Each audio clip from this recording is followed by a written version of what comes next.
Paramashivoham Om Nithyananda Paramashivoham Om Nithyananda Paramashivoham Om Nithyananda Paramashivoham Om Nithyananda Paramashivoham Om Nithyananda Paramashivoham Om Nithyananda Paramashivoham Om Nithyananda Paramashivoham Om Nithyananda Paramashivoham Om Nithyananda Paramashivoham Om Nithyananda Paramashivoham Om Nithyananda Paramashivoham Om Nithyananda Paramashivoham Om Nithyananda Paramashivoham Om Nithyananda Paramashivoham Om Nithyananda Paramashivoham Om Nithyananda Paramashivoham Om Nithyananda Paramashivoham Om Nithyananda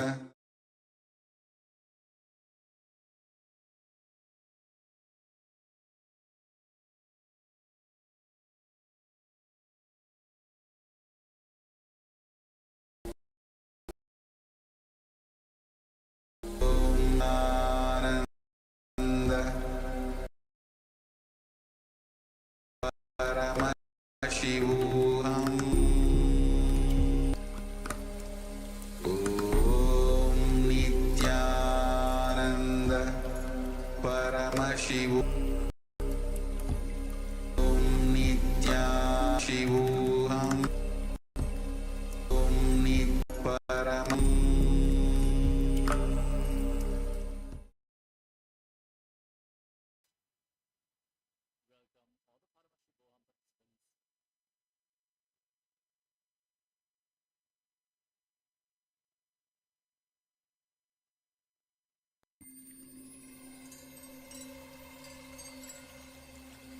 I welcome you all with my love and respect.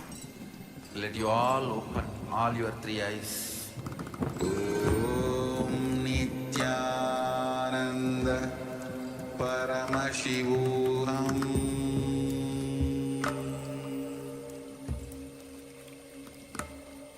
Om Nithyananda Paramashivoham Om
Nithyananda. We welcome all the Paramashivoham Level-2 participants to the first session. Let's all get ready for this yoga session now. Panchapada for the sit and swam. Next, the Tatvachavanam, the ritualistic cleansing. Now,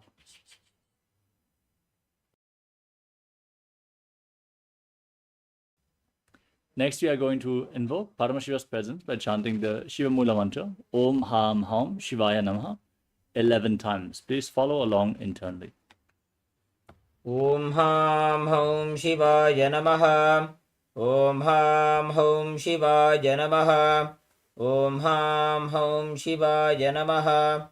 Om Ham Hum Shivaya Namaha. Om Ham Hum Shivaya Namaha. Om Ham Hum Shivaya Namaha. Om Ham Hum Shivaya Namaha. Om Ham Hum Shivaya Namaha. Om Ham Hum Shivaya Namaha. Om Ham Hum Shivaya Namaha. Om Ham Hum Shivaya Namaha. Om Ham Hum Shivaya Namaha. Om Ham Hum Shivaya Namaha. Om Ham Hum Shivaya Namaha. Next, we are going to perform the Tatvachamanam, the ritualistic cleansing.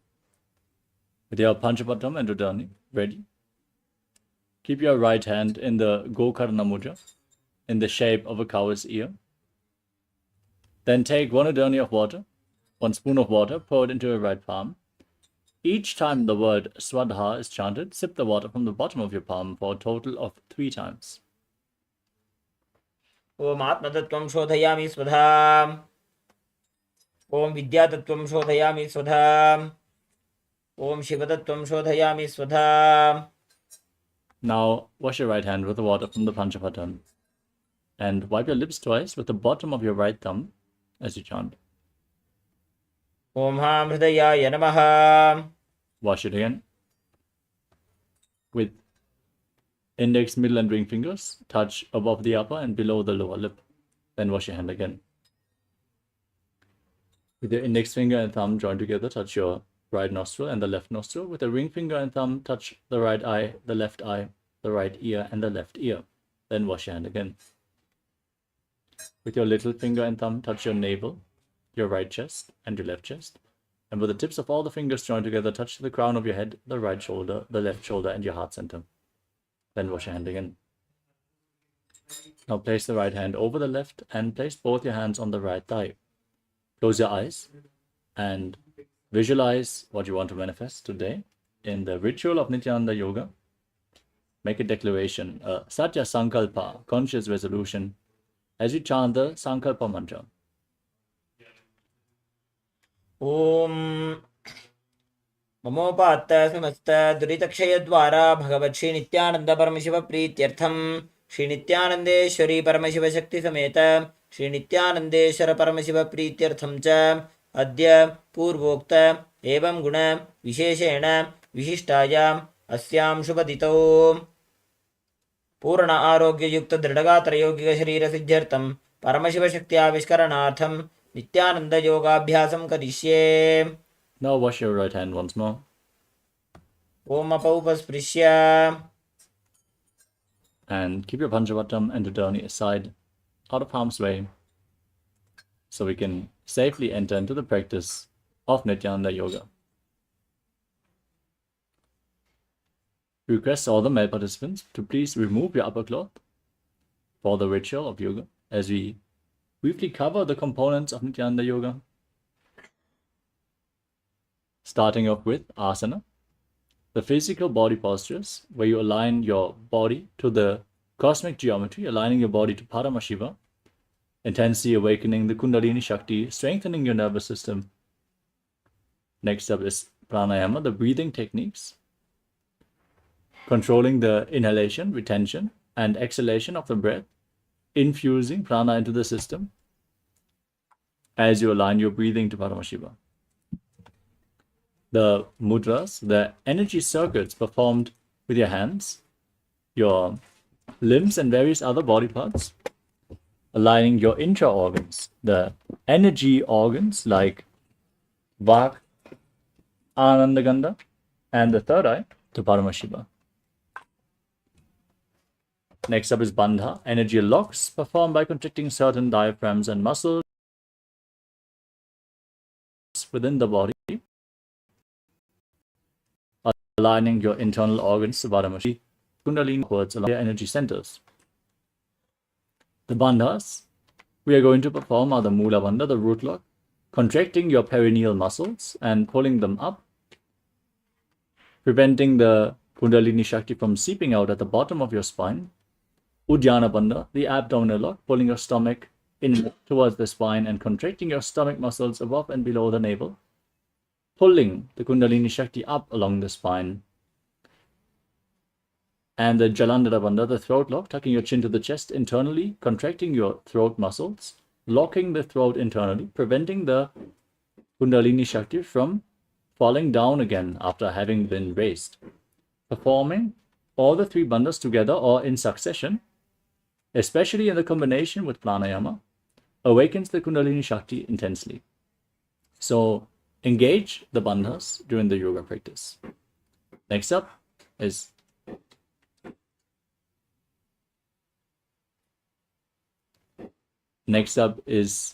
the Karana, the sacred dance postures. Moving your body parts in synchronicity brings intense awareness into every part of your body and leads to a subtle breathing flow. The next component is visualization. Hold the visualization, which is projected on the screen for all the asanas, aligning your thinking to Paramashiva, manifesting Mano Shakti, the power of thought. Japa is the internal repetition of mantras. As you visualize the mantra rotating around your throat, activating the throat chakra, the Vishuddhi chakra, cleansing it, and manifesting the power of speech, Vak Shakti. We are projecting the japa for each asana on the screen, but we're also reminding you whenever the japa changes. Next up is the external chanting of the scriptural references for all the asanas in Sanskrit, which has a phonetic significance. So just listening to the chants, you will have your subtle brain groups activated. Next is weightlifting. Keep some light weights at the side of your yoga mat, and whenever we point it out, implement them into the yoga practice to awaken the Kundalini Shakti even more intensely. Bodybuilding is a spiritual practice as per the Supreme Pontiff of Hinduism, as we strengthen our nervous system to hold the superconscious energy for a longer period of time, keeping us in the higher state. Next is mandala, the two-dimensional representation of the universal energies. Literally, the reflection of the entire cosmos is projected in the background of our acharyas in the form of the Shri Yantra, the Shri Chakra. Gaze at this sacred mandala intensely but subtly, as you would gaze at a rose, and have it mirrored in your inner space, manifesting the macrocosmic energies into your microcosmos. Next up is Abharana, the sacred Rudraksha jewelry. Rudraksha beads function like a spiritual battery, holding on to spiritual energy for a long time. As you wear Rudraksha beads, you are being raised and kept in this higher state. So wear Rudraksha at any given time. Finally, we have Aushadha, the Siddha medicine, the plant medicines. If you apply them on your skin or ingest them, depending on the Aushadha, you infuse intense prana. You can see our acharyas are wearing the vibhuti and kumkum. All the male bodies, please apply the vibhuti on 16 places over your body. And all the female bodies, please apply it on your forehead.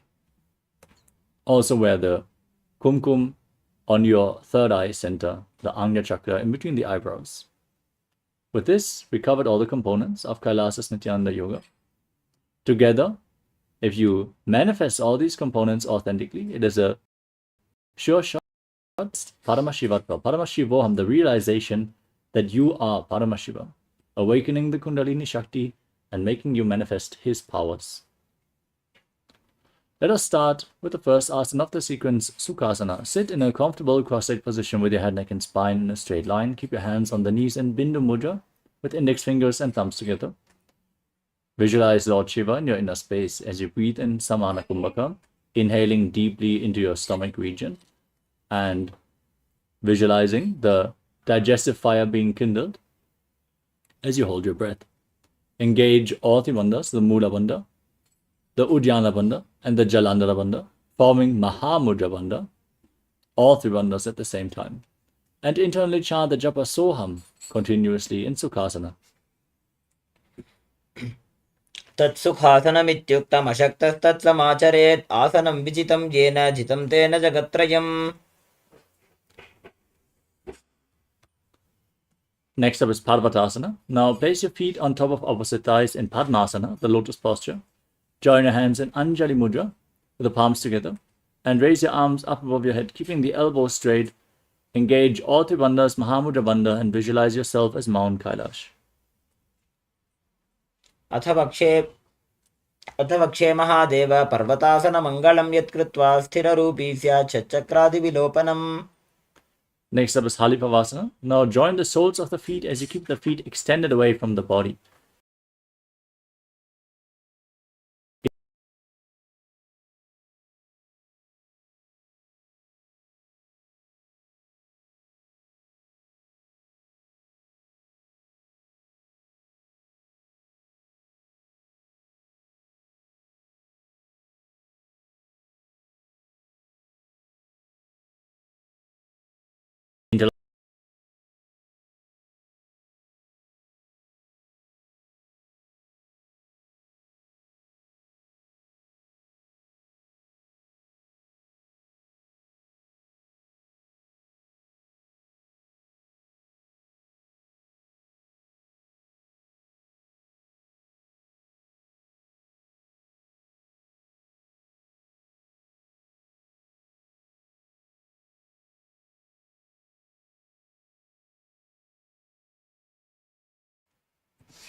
I welcome you all with my love and respects.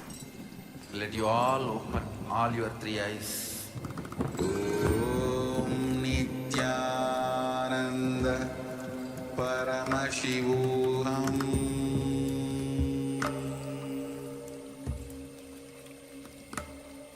Om Nithyananda Paramashivoham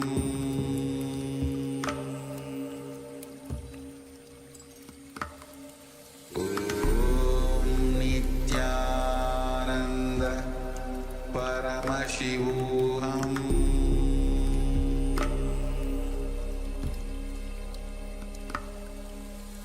Om Nithyananda Paramashivoham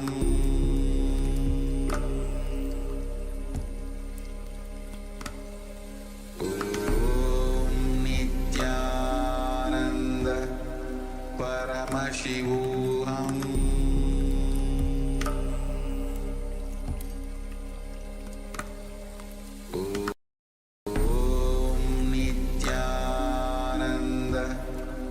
Paramashivoham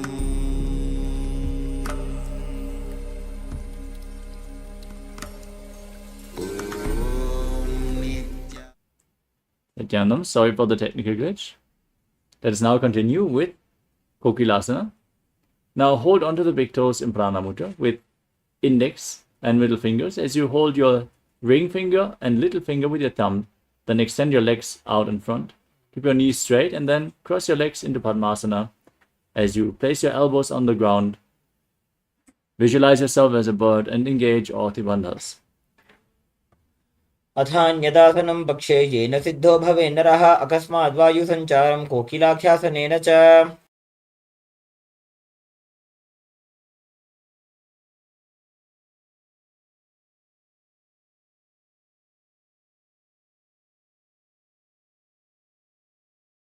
Next up is Nithyananda. Now place your feet, stake your knees and ankles, and hold on to opposite elbows. Start rotating your arms in a circular motion as you engage all three bandhas. Gaze to the tip of the nose. Visualize Swamiji, and after every once in a while, change the direction of the movement. गोड़ा बामा बादगी आशा माहिली सोजा दक्ष चरण को बार लोता परिगुल्फ समोजा. Next up is Gajasana. Now place your hands on the ground, shoulder width apart, raise your hips up high, and scoop your head and chest forward and down again and again. Pull your stomach in and up in Uddiyana Bandha. Contract the perineal floor in Mula Bandha as you visualize yourself as an elephant. निब्जं पादाग्रे भूमौ कृत्वा लम्बी भुजामस्तकाग्रे निधाय. From the same position, now push one heel into the ground and lift the other heel up alternatingly in Vrikshasana.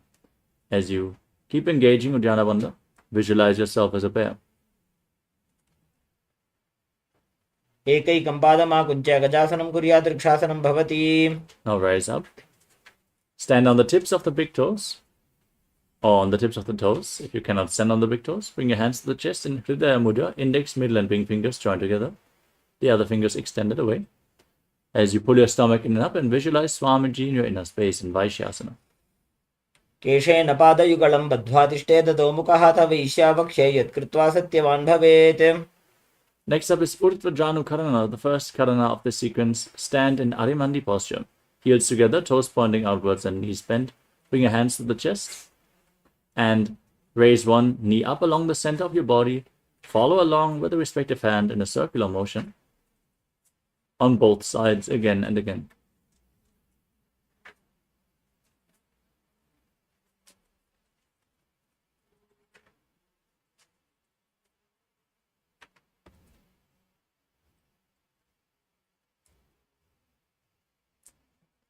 Next up is Bala Lingasana. Now interlock your fingers from the outside in Sarva Shankari Mudra. Raise one knee up towards your chest and pull it up with your hands. Stand erect on the mat like a rod. Engage all three bandhas and visualize yourself holding a baby. एकं जानुर्षियालिङ्ग्य स्थातव्यं बाललिङ्गनं भवति. Next up is Pada Pidanasana. Now pull the foot behind towards the buttocks with both hands interlocked in Padasha Mudra. Perform Mahamudra Bandha and visualize Swamiji in your inner space. स्थित्वैकस्मिन् पादतले कराभ्यां वेष्टयेत् तनुं पृष्ठे संस्थाप्य यत्नेन पादपीडनमासनम्. Next up is Natarajasana. Now hold the sole of the foot from the inside as you extend the leg back and up, extending the opposite hand forward in Bindu Mudra. Visualize yourself as Lord Nataraja. उत्तानपादं क्रौञ्चं च मरीचिं वीरभद्रकं नटराजं त्रिकोणं च सुप्ताङ्गुष्ठप्रसारणे.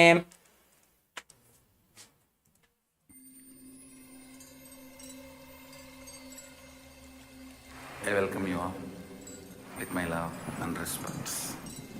Let you all open all your three eyes. Om Nithyananda Paramashivoham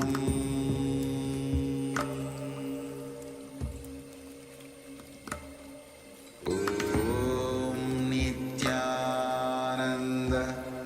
Paramashivoham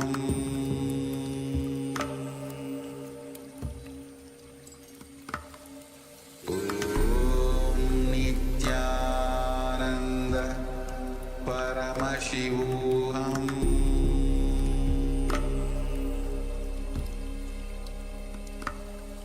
Om Nithyananda Paramashivoham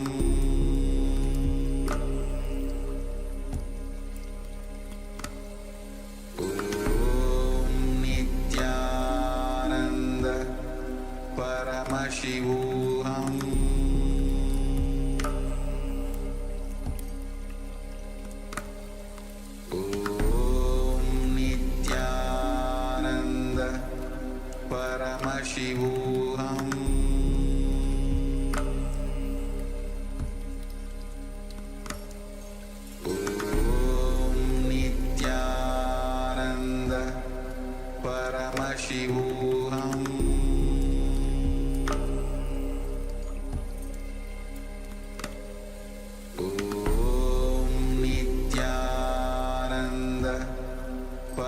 Paramashivoham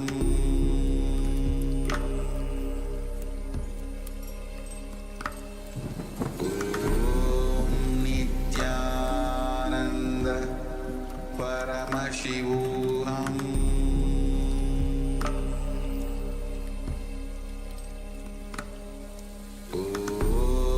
Nithyananda Paramashivoham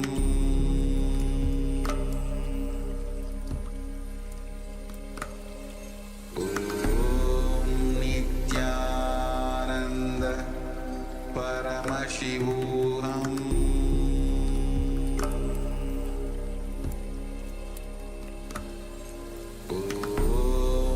Nithyananda Paramashivoham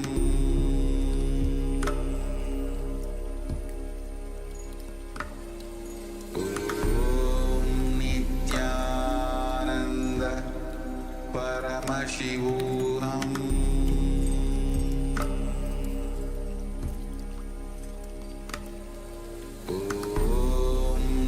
Nithyananda Paramashivoham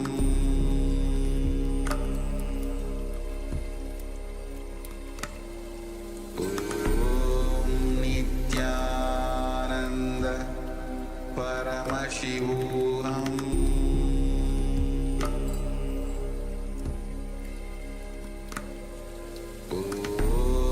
Nithyananda Paramashivoham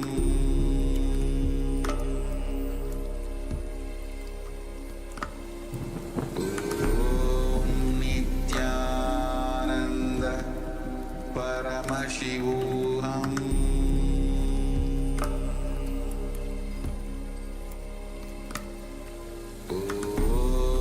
Nithyananda Paramashivoham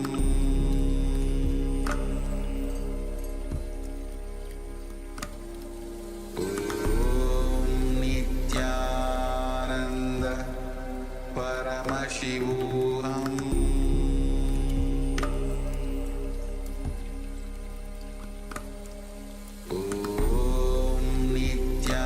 Nithyananda. Yes, Nithyanandam. Sorry for the technical glitch. Let us now continue with now soul. Hold the leg back and up as you lean forward, extending the other arm, keeping the front hand in Bindu Mudra with index finger and thumb together. Visualize yourself as Lord Nataraja. उत्तानपादं क्रौञ्चं च मरीचिं वीरभद्रकं नटराजं त्रिकोणं च सुप्ताङ्गुष्ठप्रसारणे. Now repeat Balalingasana on the other side. Interlock your fingers, pull your other knee to the chest, and visualize yourself holding a baby as you engage all three bandhas. एकं जानुरति आलिङ्ग्य स्थातव्यं बाललिङ्गनं भवति. Now repeat Bhadapidanasana on the other side. Pull the foot towards your buttocks and stand erect like a what as you visualize Swamiji in your inner space. स्थित्वैकस्मिन् पादतले कराभ्यां वेष्टयेत्तनं पृष्ठे संस्थाप्य यत्नेन पादपीडनमासनम्.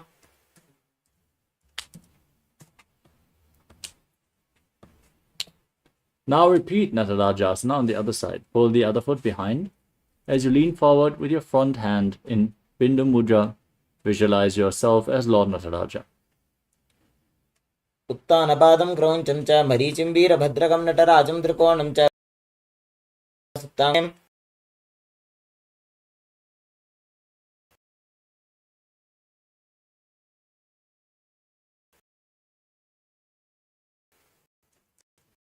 Next up is Adha Karana.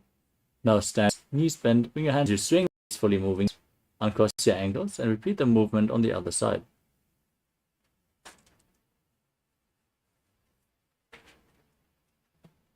Next up is the skeleton dance.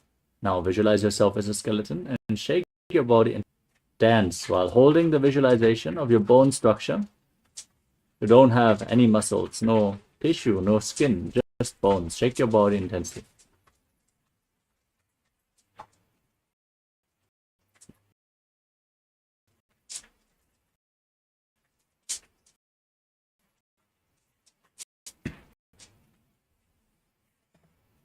Next up is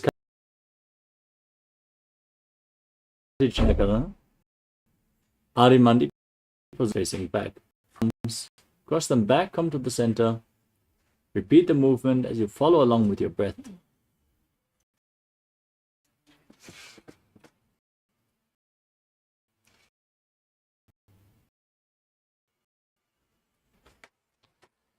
Next up is Tadasana. Now stand tall on the tips of your toes as you raise your arms up parallel above your head.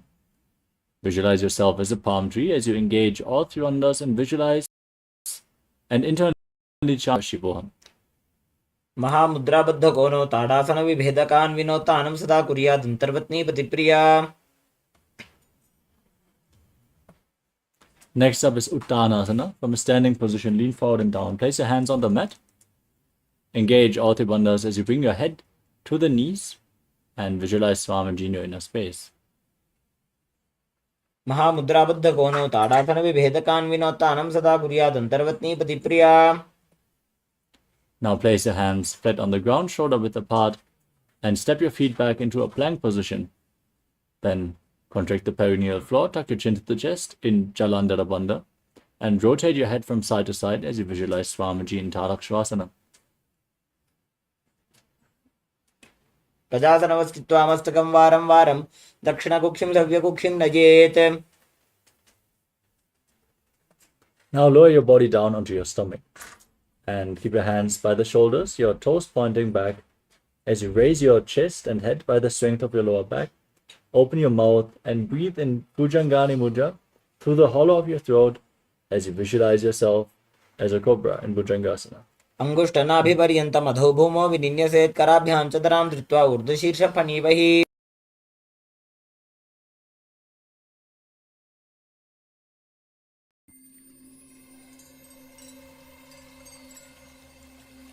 I welcome you all with my love and respects. Let you all open all your three eyes. Om Nithyananda Paramashivoham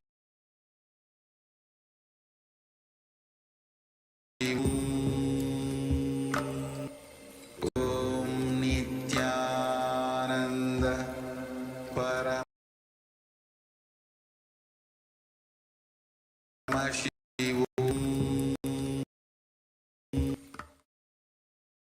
The next asana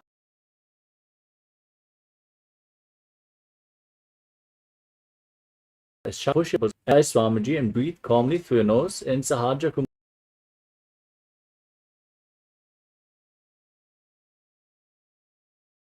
Kumbhaka, leading spine and holding it on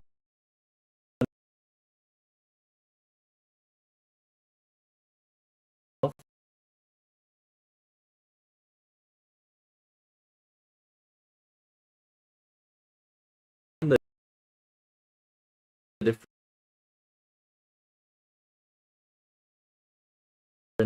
energy centers.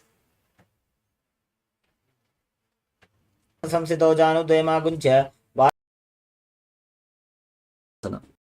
Put in the chariot. वादम्बुरो. Keep the front leg bent at a 90-degree angle and the back toes facing sideways as you raise your arms parallel up above your head. Pull your stomach in and up. Push your hips forward. Keep them parallel as you gaze to the third eye and visualize yourself as Lord Vidavata in Vidavatasana. वासिष्ठमथ कौण्डिन्यम् ऊर्ध्वकुक्कुटमेव च अष्टावक्रमथोत्थानं मयूरं सेतुबन्धनम्. Now repeat Vidavatasana on the other side. Exchange the position of your feet. Bend your front knee, raise your arms, gaze up and visualize yourself as Lord Vidavata. वासिष्ठमथ कौण्डिन्यम् ऊर्ध्वकुक्कुटमेव च अष्टावक्रमथोत्थानं मयूरं सेतुबन्धनम्. Next up is Vrikshasana. Now raise one foot towards the inner opposite thigh. Keep your hands at the side of the body. Join your hands in Namaskar in Anjali Mudra as you raise them up above your head. Keep the elbows straight. Hold your stomach in and up and visualize yourself as a tree. वामोरुमूलदेशे च याम्यं पादं निधाय तु तिष्ठेत् वृक्षवद्भूमौ वृक्षासनमिदं विदुः. Next up is Garudasana. Now place the raised foot on the opposite thigh and join your hands in Namaskara Mudra as you visualize yourself as Lord Garuda. गरुडासनमावक्षे येन ध्यानं स्थिरं भवेत् सर्वदोषाद्विनिर्मुक्तो भवतीह महाबली. Next up is Vrikshasana on the other side. Raise the other foot. Join your hands in Anjali Mudra above your head and visualize yourself as a tree. वामोर्मूलदेशे च याम्यं पादं निधायतु तिष्ठेत्तु वृक्षवद्भूमौ वृक्षासनमिदं विदुः. Now repeat Garudasana on the other side. Raise the foot on the opposite thigh. Join your hands in Namaskara Mudra and visualize yourself as Lord Garuda. गरुडासनमावक्षे येन ध्यानं स्थिरं भवेत् सर्वदोषाद्विनिर्मुक्तो भवतीह महाबली. Next up is Trikonasana. Now step one foot forward and the other foot far back, with the back toes facing sideways. Extend your arms parallel to the ground and lean forward and down as you place one hand by the foot and the other hand pointing up towards the sky. Gaze upwards as you visualize yourself as a triangle. उत्तानपादं क्रौञ्चं च मरीचिं वीरभद्रकं नटराजं त्रिकोणं च सुप्ताङ्गुष्ठप्रसारणे. Now repeat Trikonasana on the other side. Step the other foot back, extend your arms, bring the hand to the ground and gaze up as you visualize yourself as a triangle. उत्तानपादं क्रौञ्चं च मरीचिं वीरभद्रकं नटराजं त्रिकोणं च सुप्ताङ्गुष्ठप्रसारणे.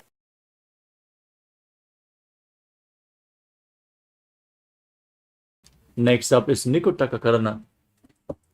From Arimandi position, heels together, toes pointing outwards and knees bent, heel of the hands in front. Now stomp the raised heel to the ground, raise the other heel up and exchange the position of your hands again and again.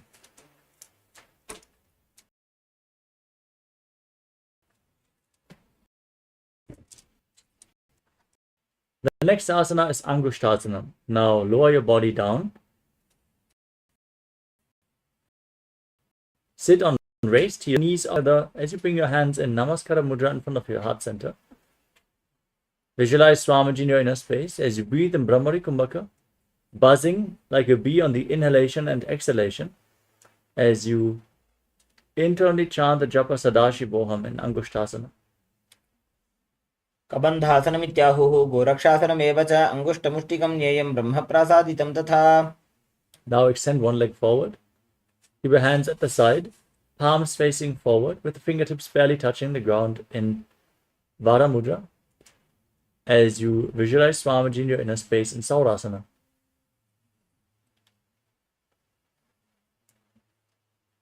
प्रसार्य एकं पादतलं संस्थाप्य त्वेकपादकम्. Next up is Vidunanasana.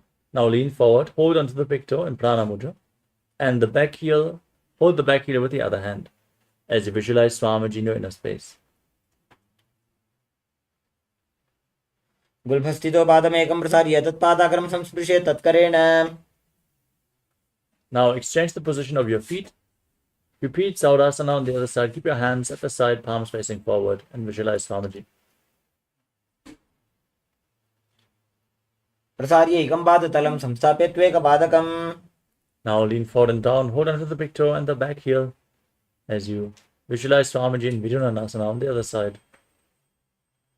गुल्फस्थितो पादमेकं प्रसार्य तत्पादाग्रं संस्पृशे तत्करेण. Next up is Brahmajalankushasana. Now step your foot in, sit on both heels as you separate your knees. Place your hands on top with the palms facing up. Tuck your chin to the chest in Jalandhara Bandha and gaze through the gap between the palms. Visualize Swamiji and keep buzzing like a bee. दो फणा पानी होए वैसे AD दो गुदानी वैसे कोरपक दलियां की माहिली आयस माहेरा शेमिली. Next up is Kapilasana. Now drop your knees to the ground and sit on raised heels. Place your hands on the thighs or the knees. Gaze to your nose. Pull your stomach in and up in Uddiyana Bandha. And visualize yourself as Sage Kapila Muni in Kapilasana. उभय पगतली समटहरावे तिनको माहिली core मिलावे. Next up is Padma Gurakasana. Now gaze up towards your third eye. As you maintain the position, visualize Swamiji and perform the Mula Bandha. दो पगतली संपुट करे कोरवारली भू परिधरे कोरवारली राखे ऐसे तापरी मूल द्वार टिक बैसे. Next up is Suryasana. Now bring the soles of the feet together as you raise your knees off the ground. Separate the knees widely. Join your hands in Padma Mudra, thumbs and little fingers together, opening up the palms resembling a lotus flower. As you raise your arms up above your head, gaze through the gap between the palms. Pull your stomach in and up and visualize Lord Surya in your inner space. एडी दो गुदा तरियाणे फना पानी बैठक पुनिठाने गोड़ा जंग अधर करी रहे आड़े बाम इसी विधि गहे.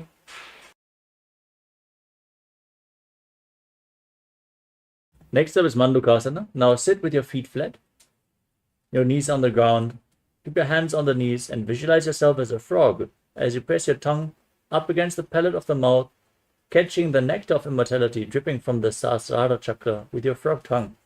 Gaze to your third eye and breathe calmly through your nose in Sahadra Kumbhaka. पादतलौ पृष्ठदेशे अङ्गुष्ठे द्वे च संस्पृशे जानुजिह्वं पुरस्कृत्य साधयेन्मण्डूकासनम्.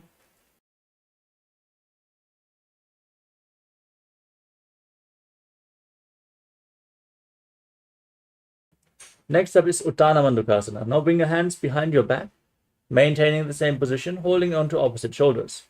Keep your elbows close to your head. As you gaze to your third eye, visualize yourself as a frog. Keep your tongue up and perform Uddiyana Bandha in Uttana Mandukasana. मण्डूकासनमध्यस्थं गुरुपराभ्यां धृतं शिरः एतद्भेकवदुत्थानम् एतदुत्थानमण्डूकम्. Next up is Simhasana. Now, cross your feet and sit on the heels. As you gaze to the tip of the nose, place your hands on the knees and stick your tongue out, exhaling forcefully again and again.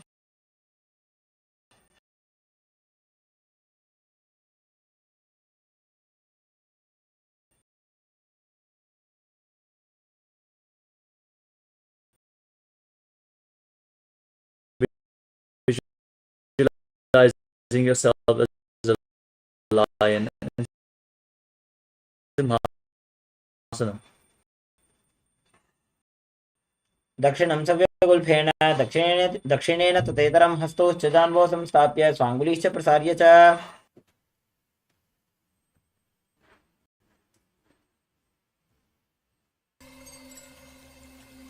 I welcome you all. Let you all open all your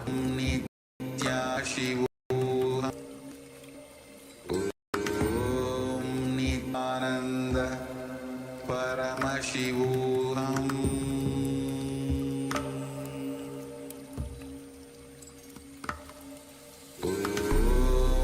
Nithyananda Paramashivoham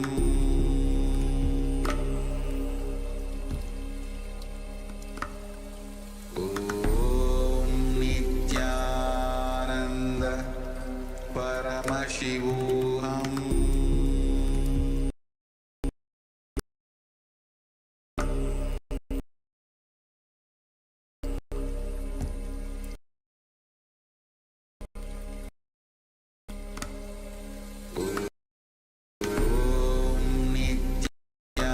Nithyananda Paramashivoham Nithyamashivoham Nithyananda Paramashivoham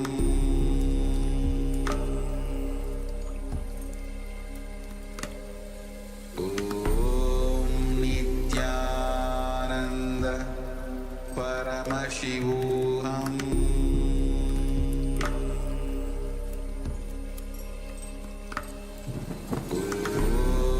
Nithyananda Paramashivoham Nithyananda Paramashivoham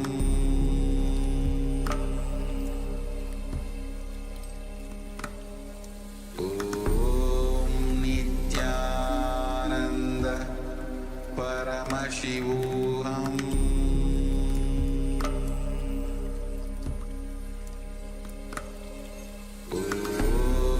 Nithyananda Paramashivoham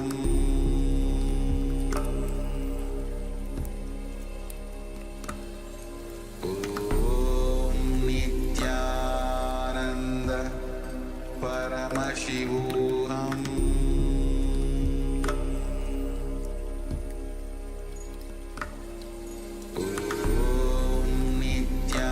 Nithyananda Paramashivoham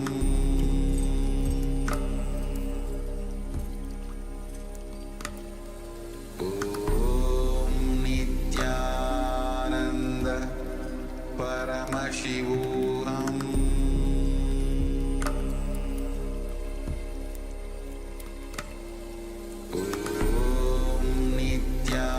Nithyananda Paramashivoham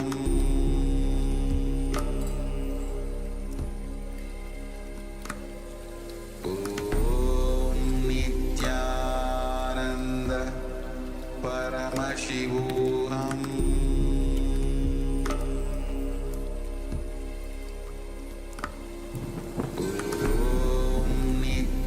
Nithyananda Paramashivoham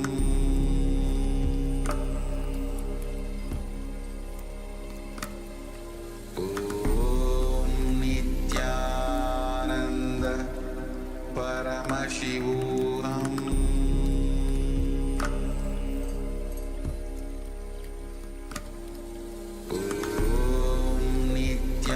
Nithyananda Paramashivoham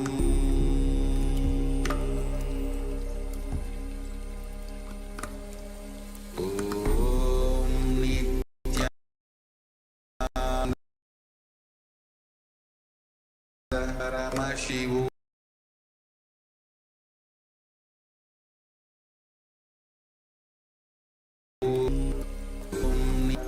Paramashivoham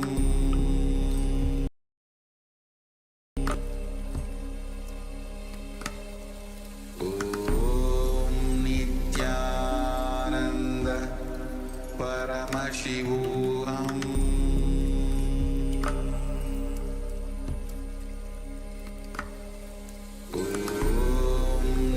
Nithyananda Paramashivoham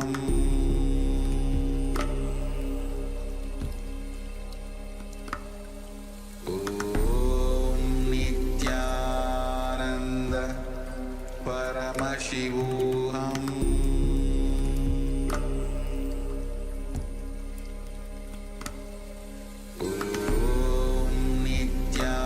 Nithyananda Paramashivoham Nithyananda Paramashivoham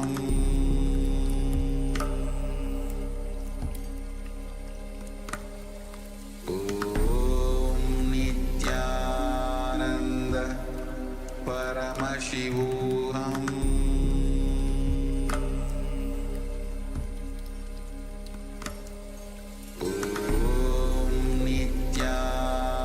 Nithyananda Paramashivoham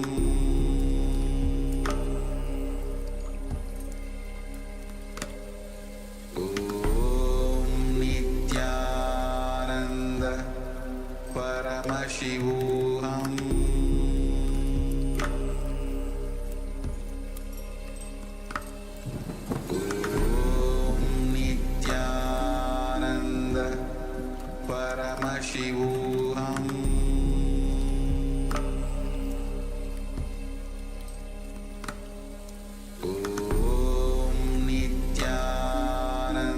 Nithyananda Paramashivoham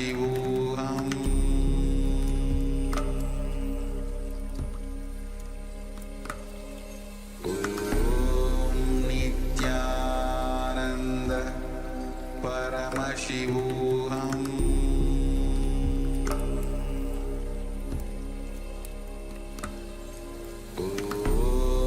Nithyananda Paramashivoham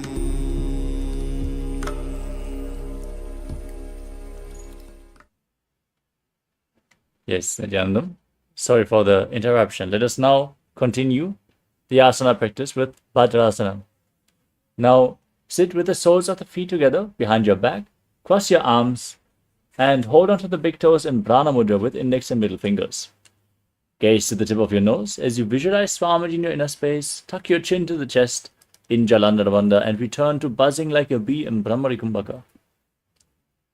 गुल्भौ च वृषणस्याधो व्युत्क्रमेण समाहितः पादाङ्गुष्ठौ कराभ्यां च धृत्वा च पृष्ठदेशतः.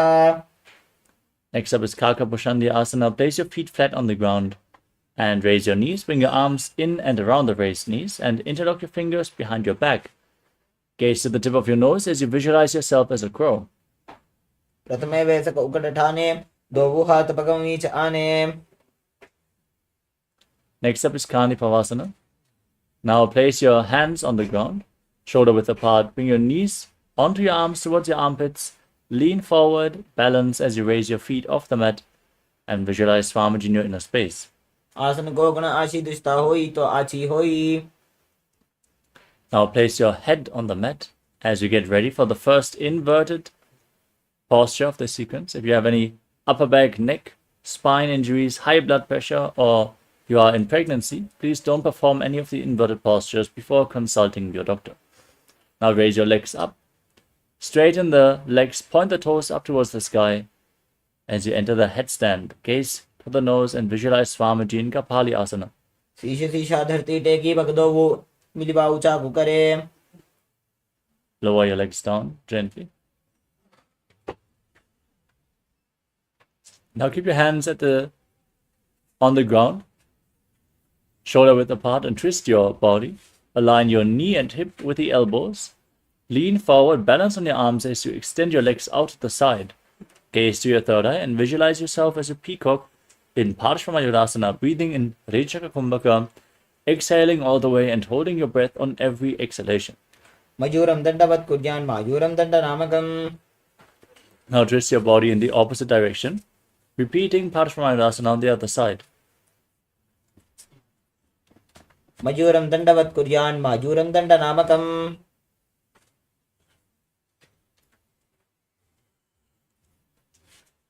The next asana is Bhairaganathasana. As you keep your hands flat, extend your legs back into a plank position.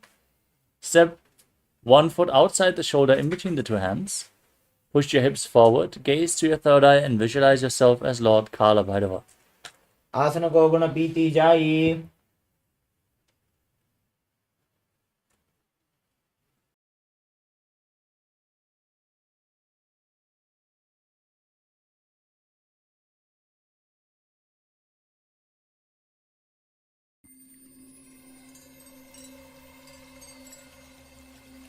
I welcome you all with my love and respects.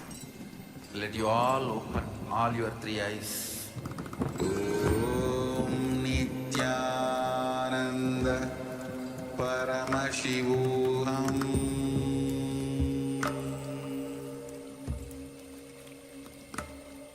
Om Nithyananda Paramashivoham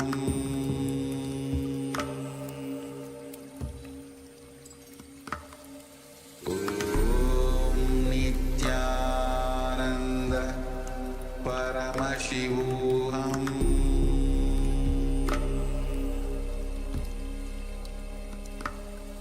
Om Nithyananda Paramashivoham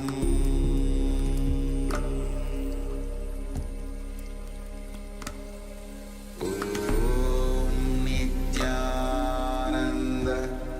Paramashivoham.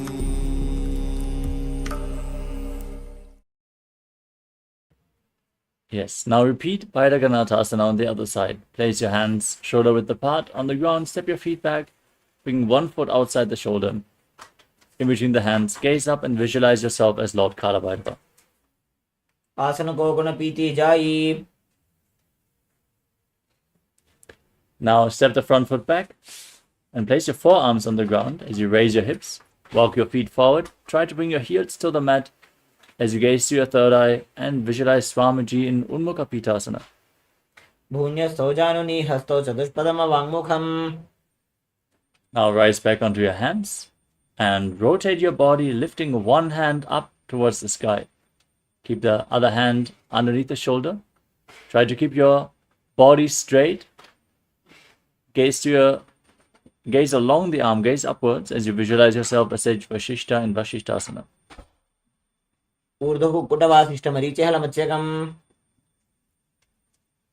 Now rotate your body to the opposite direction.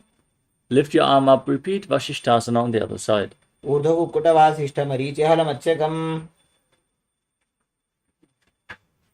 Next up is Anjani Asana. Come to a seated posture with your legs extended forward. Bring your hands underneath the buttocks with the palms facing up. Gaze towards your navel as you visualize yourself as Lord Hanuman. Tuck your chin to the chest and internally chant Mahasadashivoham in Anjani Asana.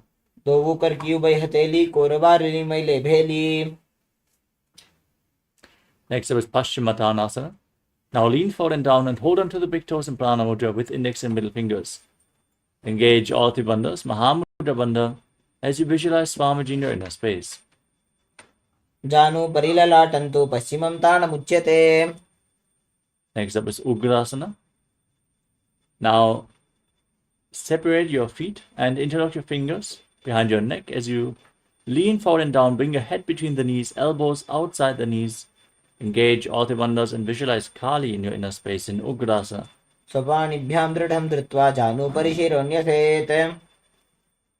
Next up is Marichi Asana.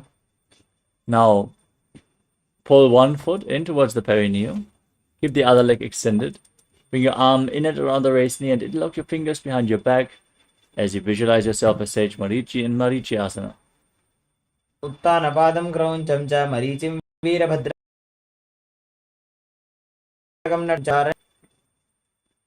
Now drop the raised knee to the side. Keep the heel at the perineum. Lean forward and down and hold on to the front foot with both hands. As you gaze to the nose, visualize Swamiji. Exhale all the way and hold your breath. Engage all three bandhas, Mahamudra Bandha in Mahamudrasana. Mahamudram pravakshami tantresmin mama vallabhe yam prapya siddha siddhim cha kapiladyah puragataah. Now exchange the position of your feet. Bring the other heel towards the perineum with the knee raised and interlock your fingers behind your back as you lean forward in Marichi Asana on the other side. Uttanapadam veerabhadragam natarajam trikonam cha suptangushta prasarane. Now drop the knee to the side, lean forward and down, hold onto the front foot, engage all three bandhas in Mahamudrasana on the other side. Mahamudram pravakshami tantresmin mama vallabhe yam prapya siddha siddhim cha kapiladyah puragataah. Next up is Padmasana 2. Now bring the soles of the feet together and interlock your fingers around the toes as you push your knees to the mat by the strength of your groin. Gaze to your third eye. Visualize Swamiji and breathe in Richaka Kumbhaka in Padmasana 2. Gulbhau chavrshanasyadaha srivantyah parshvayoho kshipet. Next up is Kvalipavasana. Now extend your feet away from the body. Keep your hands on the knees as you tuck your chin to the chest, gaze to the nose, and visualize Swamiji in Kvalipavasana. Purava charpad chok kakshyo soji vahi vidyo kije soji. Next up is Joni Asana. Now bring the feet back in towards the perineum. Hold the soles of the feet with your hand and lean forward and down, placing your chin on the toes. As you gaze to the tip of your nose, visualize the Yoni Mandala, the visual representation of Devi Paramashiva Shakti in Joni Asana. Dovu pakdali sampudakare edi medicating gadare. Next up is Midaki Pavasana. Now extend your feet away from the body. Keep the heels together and the toes apart. Extend your arms out to the side. And place your forehead on the ground behind the heels as you gaze to your nose and visualize Swamiji in your inner space. Purava vidhi parivakatali sampodashol edi mili rashe. The next asana is Siddhasamari Asana. Now bring your feet back in towards your perineum. Keep the toes together and the heels apart. Bring your hands underneath the shins with the palms facing up, elbows on the ground. Place your chin on the ground in front of the feet. Touch your toes to your throat as you gaze to your nose and visualize Lord Surya in your inner space.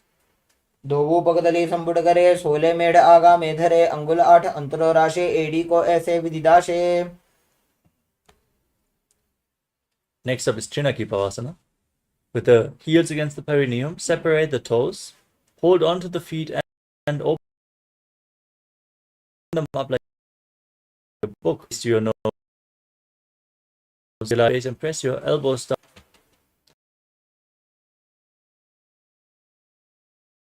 Again. Now bring the soles of the feet together. Gently push down. Pull your stomach in and up. And gaze to your third eye, visualizing Swamiji in Chadapata. Heels down to the mat.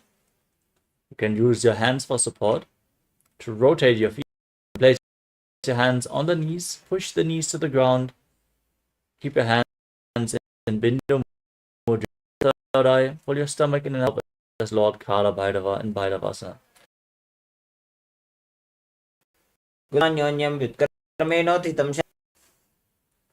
Next up is Samanasana.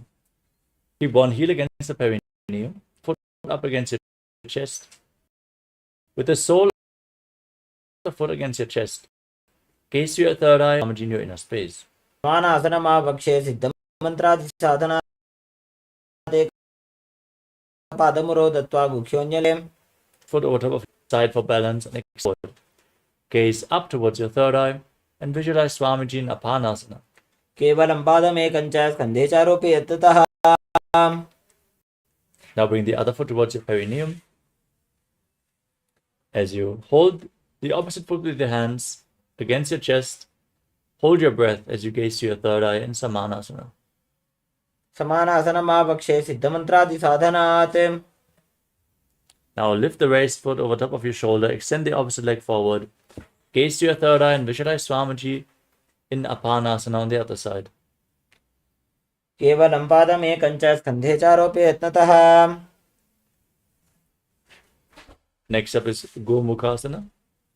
Now stack your knees in front with the heels close to the outside of your hips. Place your hands interlocked on the top knee as you gaze to your nose and visualize the face of a cow in Gomukhasana. Breathe in Sitkari Kumbhaka. Press your tongue up against the palate of your mouth without touching the teeth and hiss through your teeth as you inhale. Internally chant Om Nithyanandoham. सव्ये दक्षिणगुल्फन्तु पृष्ठपार्श्वे नियोजयेत्. Now hold onto the big toes in Prana Mudra. Pull your stomach in and up and gaze to your nose as you visualize yourself as Rishika and Asuya in Anasuyasana. दक्षिण कोणों नीचे उठाने बाहों तागे ऊपर आने. Keep your knees stacked. Interlock your fingers behind your back.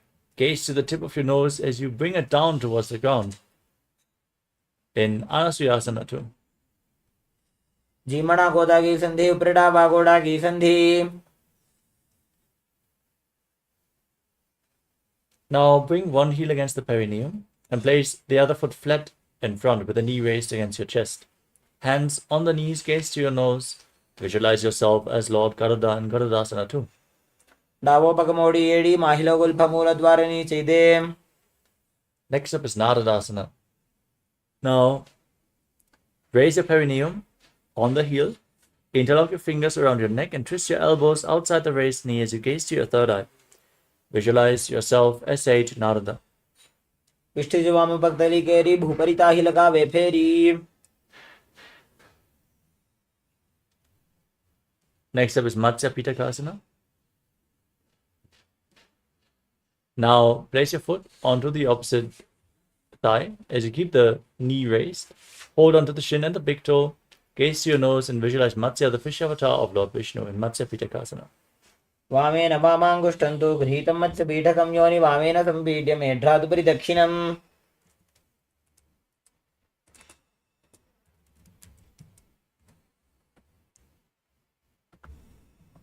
Next up is Gomukhasana on the other side. Now stack the other knee on top. As you keep your heels against the outside of your hips, hands on the knees. Visualize the face of a cow in Gomukhasana. सव्ये दक्षिणगुल्फन्तु पृष्ठपार्श्वे नियोजयेत्. Now hold on to the big toes in Prana Mudra as you pull your stomach in and up in Anasuyasana on the other side. दक्षिण गोड़ नीचे उठाने, बाहों ताकि ऊपर आने। Now interlock your fingers behind and lean forward and down in Anasuyasana too. जीमणा गोदा की संधि, ऊपरी डामा गोड़ा की संधि। Now bring the other heel against your perineum. Place the opposite foot flat, hands on the knees. Visualize yourself as Lord Garuda and Garudasana too. डाबो पग मोड़ी एड़ी, माहिलो गुल्फा मूल द्वार नीचे दे। Raise your perineum on the heel and twist your elbows around the raised knee as you keep your fingers interlocked behind your neck in Naradasana. पिष्टि जो आम वक्तली केरी, भूपरी ताही लगा वे फेरी। Next up is Matsya Pitakasana. Place the other foot on the opposite thigh. Hold on to the shin and the big toe of the foot, which is on the ground, as you gaze to the nose and visualize Matsya, the fish avatar of Lord Vishnu. वामेन वामांगुष्ठन्तु गृहीतं मत्स्यपीठकम्। Now place one foot on the opposite thigh and twist your body. Place one hand behind you and bring the other elbow outside the raised knee, hand by the neck. Gaze up and visualize Sage Matsindranath, the master of Hatha Yoga. उदरं पश्चिमाभासं कृत्वा तिष्ठति यत्ततः। Extend the front arm to the foot and hold the back ear with the other hand. Gaze up and visualize yourself as a camel in Kubasana. आसन को न झोलो जाए। Drop the back hand from the ear to the ground. Gaze up and visualize Sage Matsindranath and Matsyendrasana too. मत्स्येन्द्रपीठं जठर प्रदीप्तिं प्रचण्डरुक्मण्डलखण्डनास्त्रम्। Now extend your legs forward and repeat Matsyendrasana with the other foot on the opposite thigh. Twist your body around the raised knee. Visualize Sage Matsindranath. उदरं पश्चिमाभासं कृत्वा तिष्ठति यत्ततः। Now repeat Kubasana, extend the front arm and place the other hand on your ear as you visualize yourself as a camel. आसन को न झोलो जाए। Now drop the hand from the ear to the ground, gaze up and visualize Matsyendranath, the master of Hatha Yoga. मत्स्येन्द्रपीठं जठर प्रदीप्तिं प्रचण्डरुक्मण्डलखण्डनास्त्रम्। Next up is Padmasana. Place your feet onto opposite thighs. Keep your hands on the knees.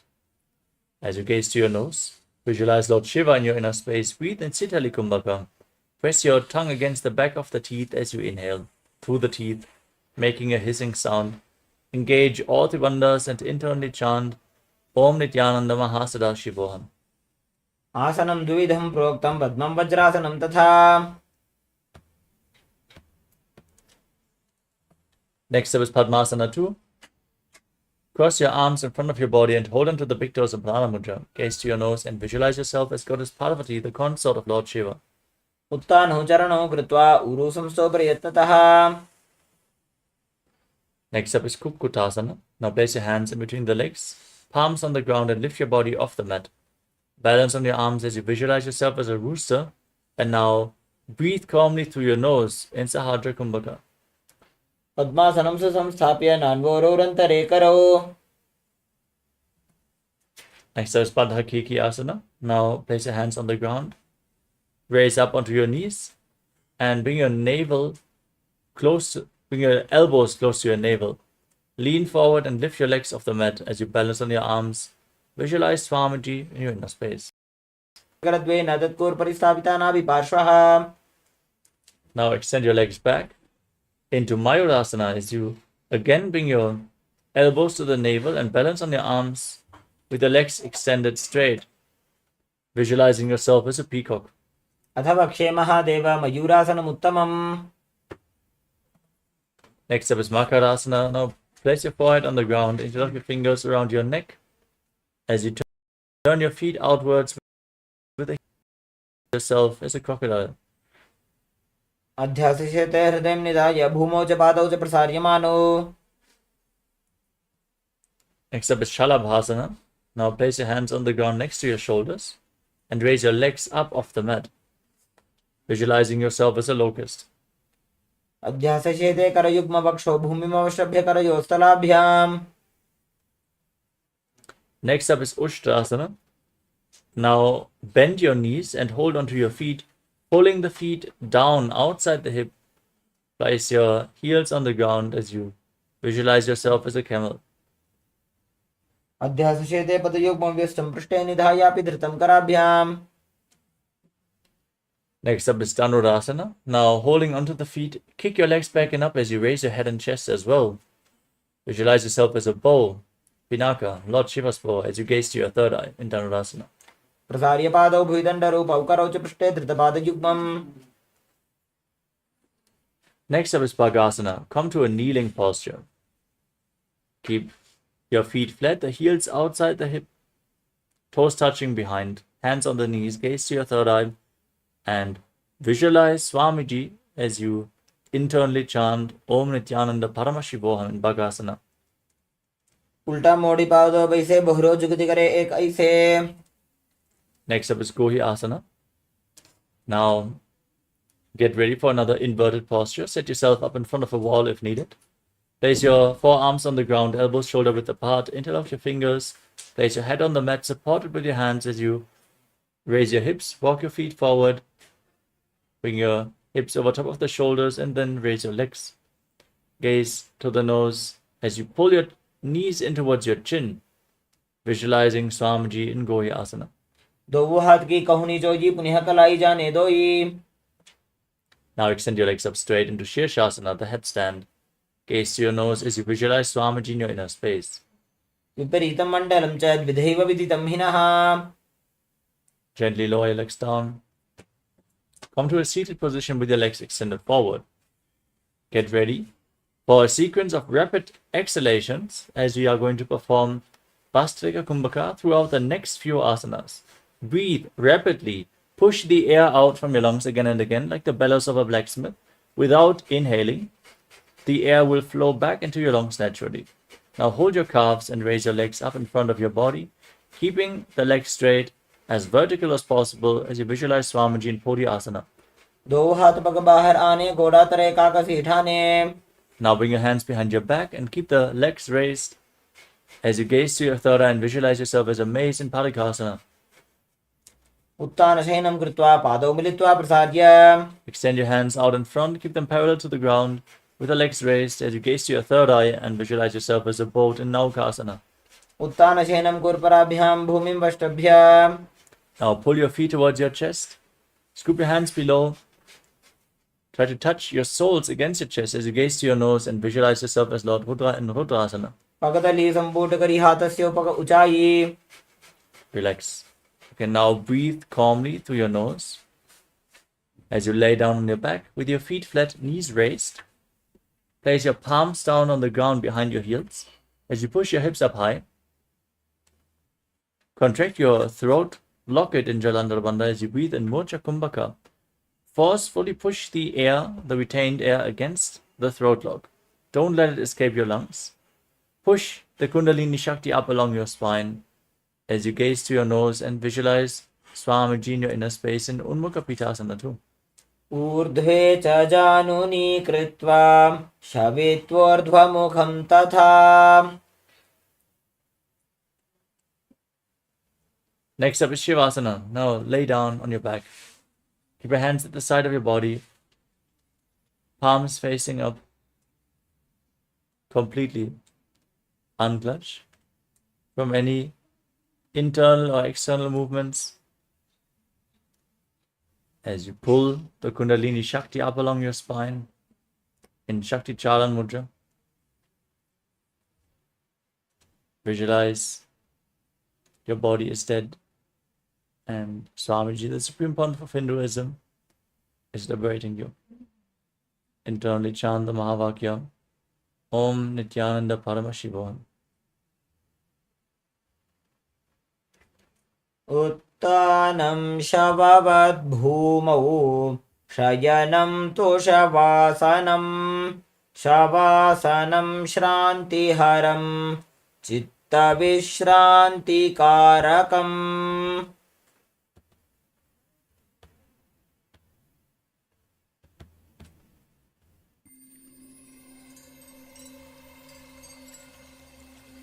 I welcome you all with my love and respect. Let you all open all your three eyes. Om Nithyananda Paramashivoham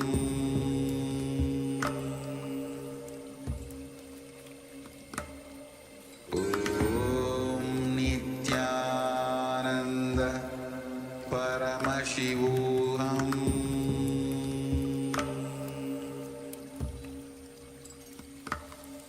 Om Nithyananda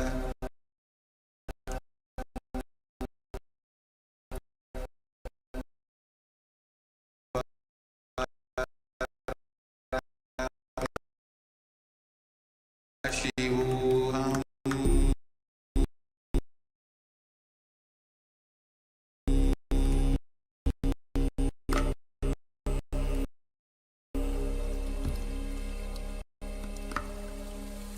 Ananda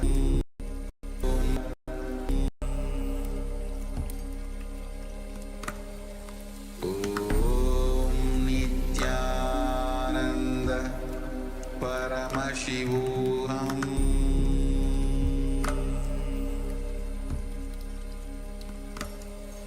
Om Nithyananda Paramashivoham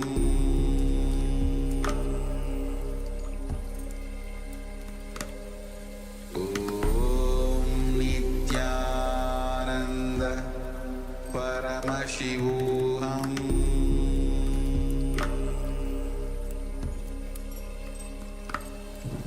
Om Nithyananda Paramashivoham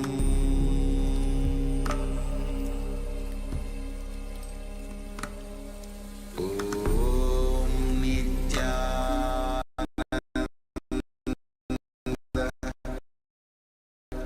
Paramashivoham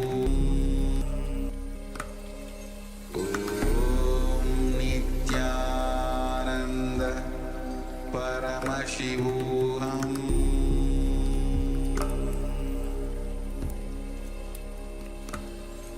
Om Nithyananda Paramashivoham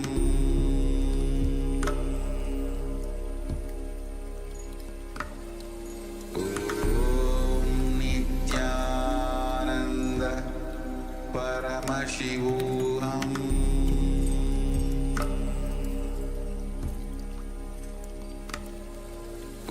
Om Nithyananda Paramashivoham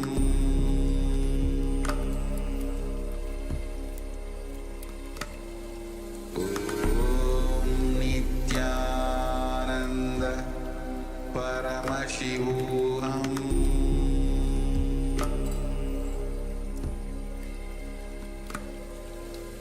Om Nithyananda Paramashivoham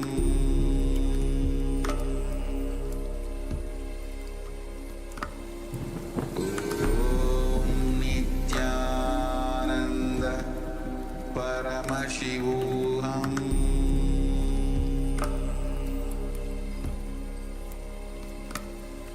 Om Nithyananda Paramashivoham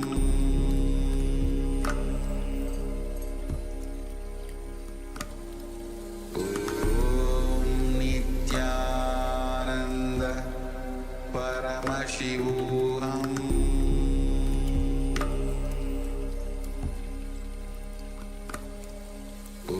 Om Nithyananda Paramashivoham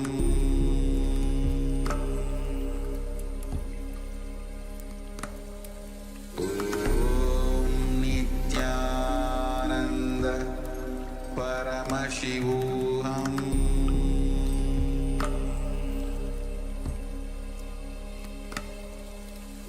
Om Nithyananda Paramashivoham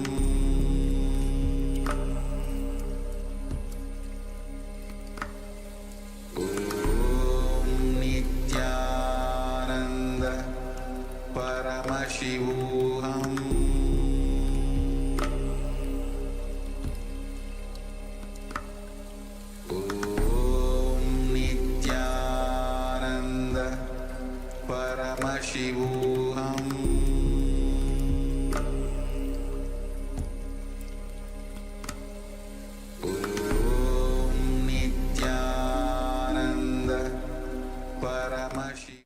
Now, slowly return to your physical body. Start to wiggle your fingers and toes, your elbows and your knees. Pull the knees up towards your chest. Rock your body from side to side and slowly return to a comfortable seated position.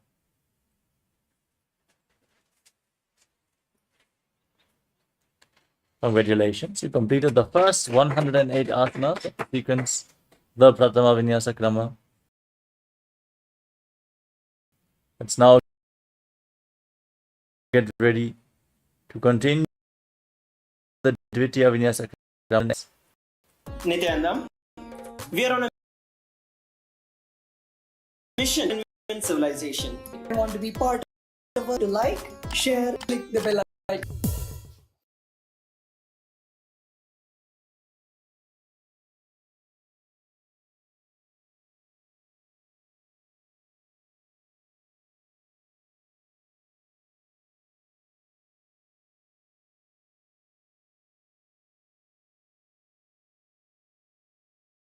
Let us now end asana of the Yathasana. Sit in a comfortable cross-legged position with your head, neck, and spine in a straight line. Keep your hands on top of the knees in Bindu Mudra and as you visualize Swamiji in your inner space. Breathe in Samana Kumbhaka. Fill your stomach with prana and meditate on the digestive fire being kindled as you internally chant Om Nithyananda Paramashivoham. Paryankam tatsamakhyatam yatha samstam yatha stitihi. Next up is Samasana. Now, keep your feet in a cross-legged position, hands on the knees in Bindu Mudra, and inhale and exhale as deep as you can again and again, visualizing Swamiji in your inner space in Samasana. इदानीं गर्भिणीनां योगाभ्यासो यथा लघु सुखप्रसवलाभाय प्रोच्यते प्राक्तने पथि. Next up is Muktasana. Now bring your heel against the perineum, the heel of the left foot against the perineum as you place the right foot on the left foot. Keep your hands on the knees as you gaze to your nose and visualize yourself as a sage liberated by the Supreme Pontiff of Hinduism. निपीड्यसि विनीं सूक्ष्मां दक्षिणेतरगुल्फतः वामं याम्येन गुल्फेन मुक्तासनमिदं भवेत्. Next up is Siddhasana. Now shift your gaze up to the third eye. Maintain the body posture otherwise and visualize Swamiji in your inner space. स्थानुसंयमितेन्द्रियो चलदृशा पश्यन् भ्रुवोरन्तरं चैतन्मोक्षकपातभेदजनकं सिद्धासनं प्रोच्यते. Next up is Siddhi Asana. Now shift your gaze down to the ground in front of you as you engage all three bandhas and visualize Swamiji in your inner space.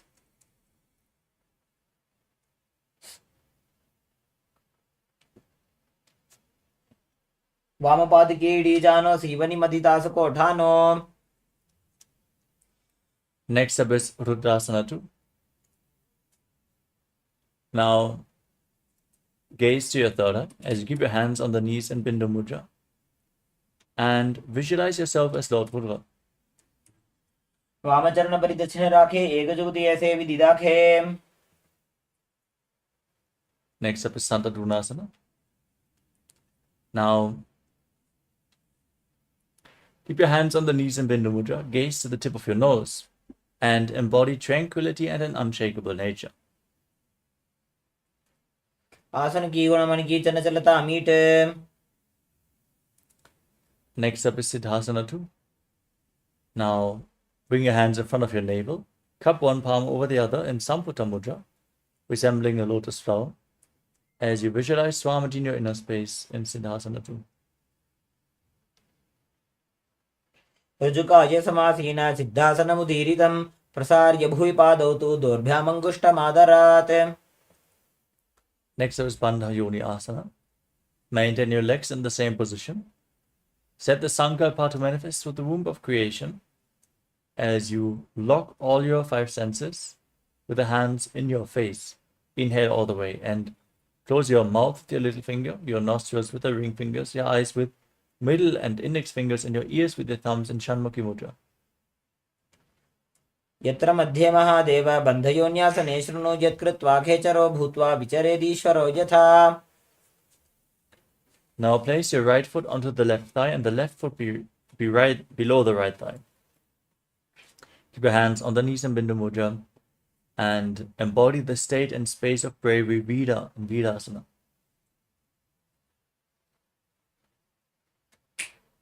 एकं पादमथैकस्मिन् विन्यस्योरुणि संस्थितः.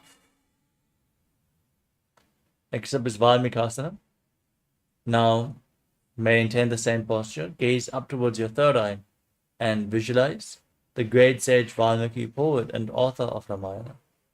डावा पग की बगथली पुनी एड़ी है जोय. Next up is Joni Mudrasana. Now keep your hands flat on the knees, gaze to the tip of the nose, and visualize the Yoni Mandala, the visual representation of Devi Paramashiva Shakti. वामपाद की बगथली जाहि माहिली core. Next up is Yoni Asana. Now maintain the position but shift your gaze up towards your third eye. Visualize the Yoni Mandala. योन्यासनं पर्वतेन योगं योगफले नीलं तत्कालफलं तावत् खेचरो यावदेव हि. Next up is Patrasana 3. Now join the soles of your feet together. Bring your knees to the ground as you hold your feet with your hands. Gaze at the nose and visualize yourself as Lord Vidavata as you perform Uddiyana Bandha. वल्भौ च वृषणस्यादः सीवन्त्याः पार्श्वयोः क्षिपेत्. Next up is Agodasana. Now keep your left hand on the left knee and cover your mouth with the right hand. Close the left nostril, inhale through the right. Then close both nostrils, hold your breath. Exhale through the left nostril and then again inhale through the left. Invert the breathing flow in Abhyanta Kumbhaka as you press your tongue up in Kechari Mudra. Gaze to your third eye and visualize yourself as an Agori. पूर्वको विश्रिका जोगी वाही विधिजो की जय sooji.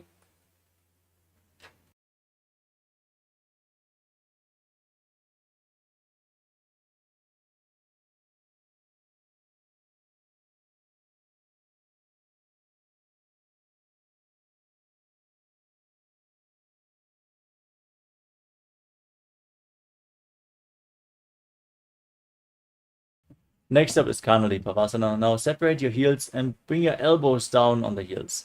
Rest your chin on your hands as you gaze to the tip of the nose. Pull your stomach in and up in Uddiyana Bandha. Visualize yourself as a female elephant drinking water and breathe in Recha Kumbhaka. Exhale all the way and hold your breath in Kanali Pavasana. ग्वाली पावा आसन कह्यो है जैसे याहुम में जाने विदितै से.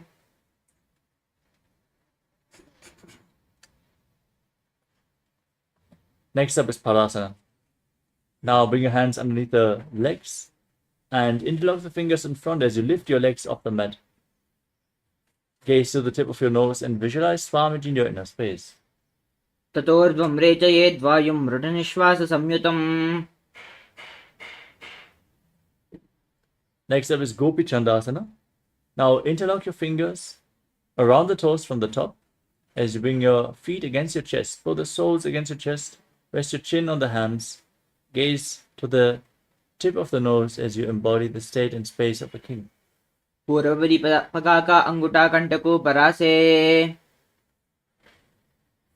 Next up is Udarasana. Now again scoop your hands below the feet. Interlock the fingers around the toes and lift your feet up towards your throat. Rest your chin on the hands and gaze to your nose as you visualize your body free from any defects. दोवु पगतली संपुटटाने उबे हस्तकरी ऊर्ध हिताने अंगुष्ठ दोवु समत हरावे चुबको नीचे ताही लगावे.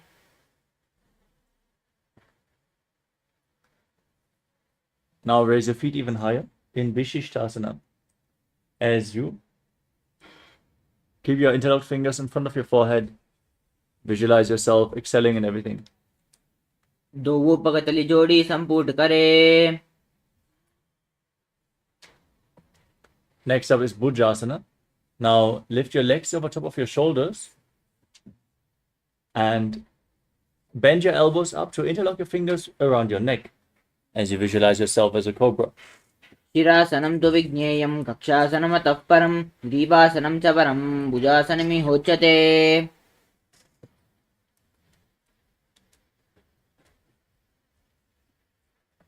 Next up is Kalyanasana.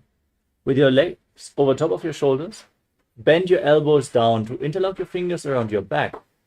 Gaze towards your nose as you visualize yourself as a beautiful, auspicious goddess. दोवुहातपकं वीचाने तिनको गोडानी चेटाने बहुरी पाक्यातबा हरल्यावे पुनः युगति ऐसी तहरावे.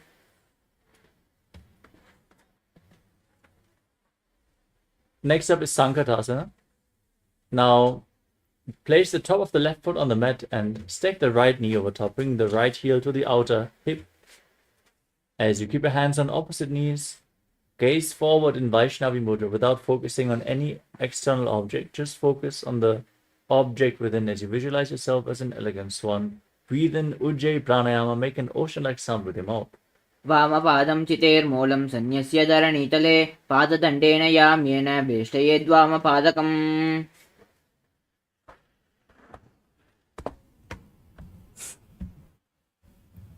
Next up is Dhenukasana. Now from the same position, slide the left foot outside the hip. Keep your hands on the top knee. Sit on the ground. Pull your stomach in and up in Uddiyana Bandha as you visualize a cow in Dhenukasana. अनुसागीनगरपञ्चदं वृषीरं दगल्यम्नि. Next up is Machandrasana. Now place your right foot on the left thigh and the left foot on the right knee. Bring the left arm behind your back, twist your spine, hold on to opposite thighs. Gaze to your third eye as you visualize Swamiji in your inner space. वामजङ्गपरिदचनटाने वामहस्तपिष्टे दिश आने बहुरोदचनपादकी हेजोयी ताकी नाली जूपा करे सोये. Untwist your spine, hold onto the feet, and place your forehead on the ground as you lean forward all the way. Visualize Swamiji in Machandasana too. प्रथमजी मनोचरण चुचोये वामजङ्गपरिराके सोयी ताकी येडी कडिस्योल्यावे बहुरी जुगतिह और करावे. Next up is Guru Asana. Rise up, interlock your fingers, place them on the top knee, engage all three bandhas as you visualize Swamiji, your Guru. ऊर्मूलेतरपादस्य कनिष्ठिका प्रदेशगुल्पं संस्थाप्य. Next up is Sankatasana on the other side. Now place the top of the right foot on the mat. Sit on the right heel as you stack the left knee over top. Heel at the outside of the hip, hands on the opposite knees, visualizing yourself as an elegant swan. वामपादं चितेर्मूलं सन्न्यस्य धरणीतले पाददण्डेन याम्येन वेष्टयेद्वामपादकम्. Now repeat Dhenukasana. Slide the right foot outside the hip and sit on the ground, hands on the top knee, stomach pulled in and up, visualizing a cow. अनुशागीनगरपञ्चदं वृषीरं दगल्यम्नि. Next up is Machandrasana on the other side. Now place the left foot on the right thigh and the right foot on the left knee. Your right arm behind your back, twisting your spine, reaching for opposite thighs. Gaze for your third eye and visualize Swamiji. वामजङ्गपरिदचनटाने वामहस्तपिष्टे दिश आने बहुरोदचनपादके हेजोयी ताकी नाली जूपा करे सोये. Untwist your spine, hold onto the feet and lean forward and down. Place your forehead on the mat as you visualize Swamiji in Machandasana too. प्रथमजी मनोचरण चुजोयी वामजङ्गपरिराके सोयी ताकी येडी कडिस्योल्यावे बहुरी जुगतिह और करावे. Next up is Guru Asana. Now engage all three bandhas. Place your interlocked fingers on the top knee as you visualize Swamiji in your inner space. ऊर्मूलेतरपादस्य कनिष्ठिका प्रदेशगुल्पं संस्थाप्य. Next up is Parshasana. Now place your feet flat on the ground, your knees raised against your chest, hands on the knees. Press your tongue upwards in Kechari Mudra as you gaze to your third eye and visualize Swamiji in your inner space. पादतले भूमौ निधाय जानुनि उरसि निधाय विपरीतहस्ताभ्यामूरुसहितजङ्गे निबध्य. Next up is Bodha Shokasana. Now hold on to the opposite wrists and bring your chin to the knees. As you gaze to the nose, visualize yourself residing in an abode of bliss. दोवो पगतलिबू परिदरे कोरुमा हिली ऐसे करे कोरुमिलाई उकड़बे से जंगा चाटी अग्रनिवेशे. Next up is Kudakatasana. Now bring your hands underneath the knees and hold on to opposite elbows. Gaze to the nose and visualize Swamiji in your inner space. दोवो हाथ पग बाहर ल्यावे गोड़ा नीचे लेता हरावे आम हाम साम हाम ऐसे करे आपस में को हानि पकड़े. Now cross the ankle of the right foot over the left with the toes pointing up, still holding to opposite elbows. As you gaze to your nose, visualize the great sage and Maharishi Sumati in Sumati Asana. मूलद्वारी धरती परिधाने दावा पग परिदच पद आने. Next up is Dandasana. Now extend your legs out forward. Interlock your fingers and raise your arms up above your head with the wrists pointing outwards. Press your tongue up, engage all the bandhas, and gaze to the nose as you visualize Swamiji. इदानीं गर्भिणीनां योगाभ्यासो यथा लघु सुखप्रसवलाभाय प्रोच्यते प्राक्तनेपथि.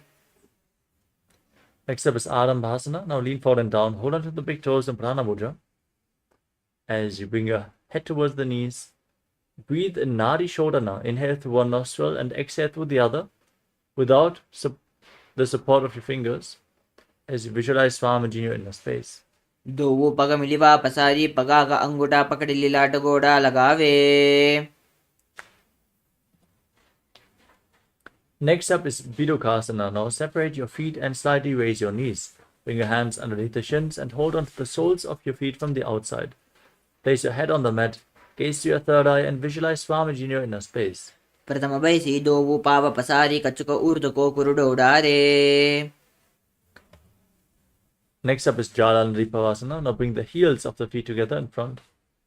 Toes separated, feet extended away from the body. Bring your hands underneath the shins, palms facing up, and place your chin on the heels. As you gaze to the nose, visualize Swamiji in your inner space. दोवो एडी मेलिके डीजे हाथ पसारी.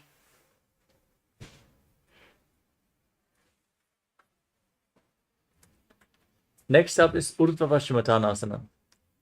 As you keep your legs extended, lift one leg behind your neck and lean forward and down, holding onto the front foot with both hands.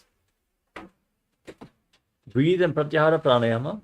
Lead the prana upwards along your spine through the feet, the regenerative organs, the navel, the heart, the throat, the uvula, the center of the eyebrows, the top of the forehead, and the crown of your head, the Brahmananda, as you visualize Swamiji in your inner space.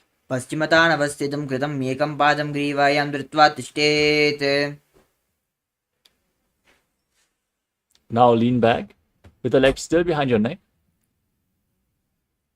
Extend the opposite foot forward as you gaze to the nose and visualize you are infinite, endless, eternal, Ananta in Anantasana. उत्तानशयनी एकैकं पायी ग्रीवायां विन्यस्य.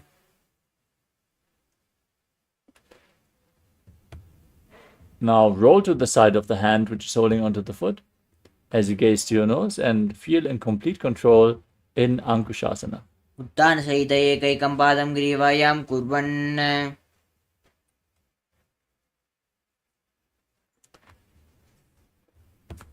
The next asana is Dhrushasana. As you lay on your back, one by one, lift your knees against the chest and encircle them with your hands as you rock your body from side to side and visualize Swamiji in your inner space. उत्तानशयनं जानुनि हृदये वष्टम्ब जङ्घासहित ऊरुनि करद्वये बद्ध्वा सव्यापसव्यं लोडयेत् दृशासनं भवति.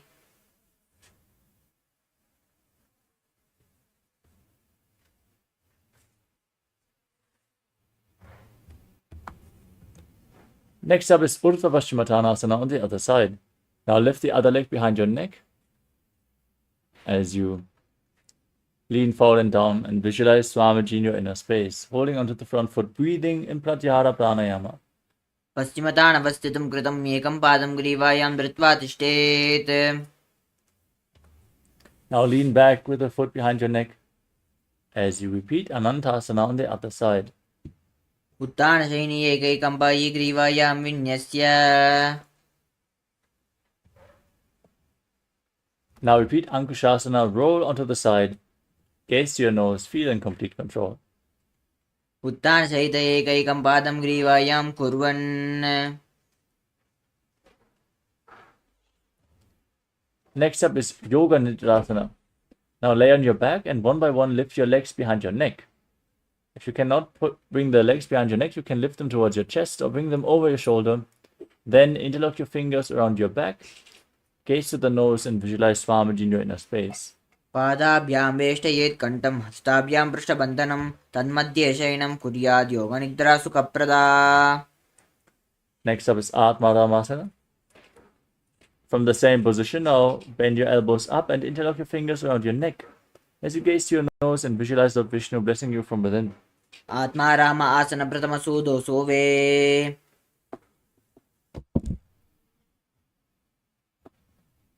Next up is Kochikasana. Laying on your back, pull your knees against your chest with the soles of the feet pointing.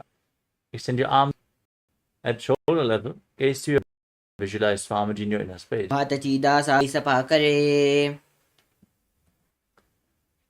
From Kochikasana, we move on to Jatara Parivriti.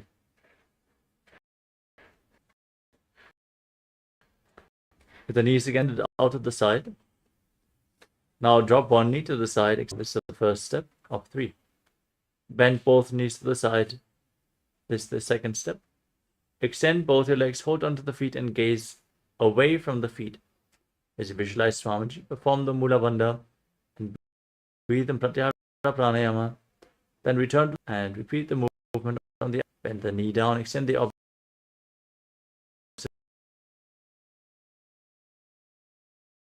leg.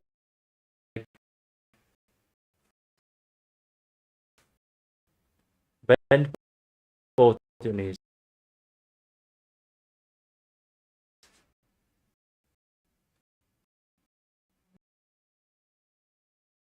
Extend the legs, both the feet.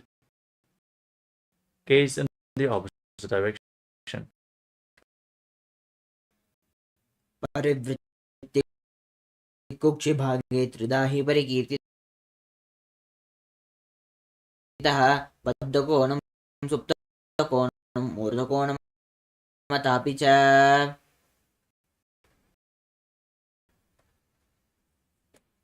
Place your feet flat, raise your knees low as you visualize yourself.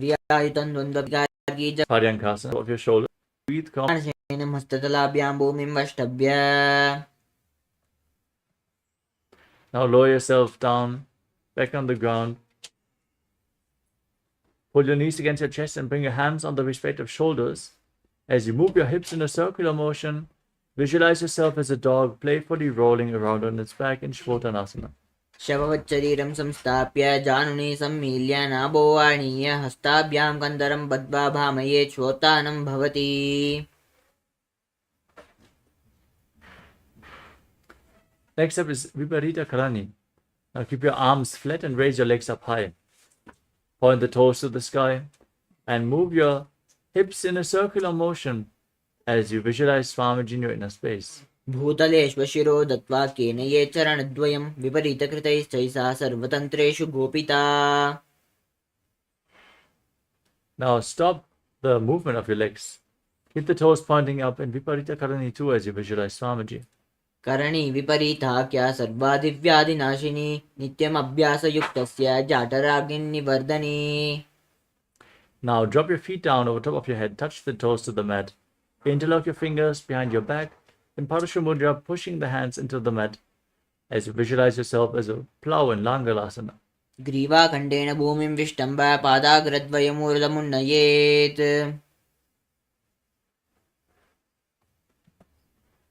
Next up is Saita Paschimottanasana. Now hold onto the feet over top of your head as you visualize Paramashiva in your inner space, for this is one of the 84 asanas directly revealed by Lord Paramashiva himself. तानं शयित्वात् पूर्वीत शयितपश्चिमतानकम्.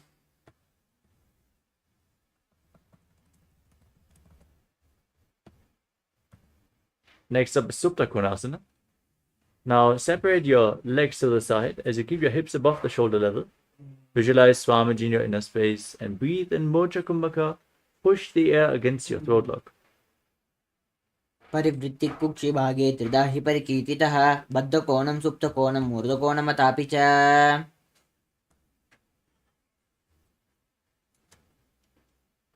Next up is Chakrasana. Now bring the feet back together and hold on to your ankles above your head. As you roll onto your back, keep your arms and legs straight and visualize yourself as a chakra, a wheel. शवाशनस्तद्वौ पादौ कुर्यान्मस्तकतः परौ व्युत्क्रमेण ततः शीघ्रम् एतत् सर्वस्य साधनम्.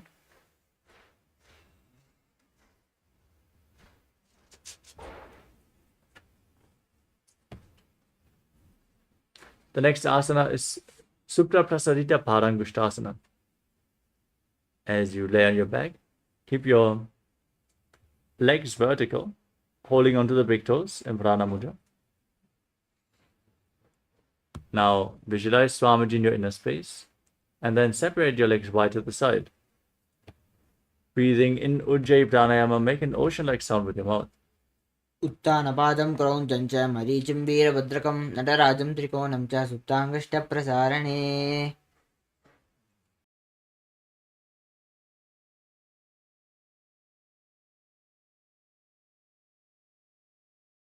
Now join your feet back together, keep holding onto the big toes in Prana Mudra. As you visualize Swamiji in Supta Parangushtasana. उत्तानपादं क्रौञ्चं च मरीचिं वीरभद्रकं नटराजं त्रिकोणं च सुप्ताङ्गष्टप्रसारणे.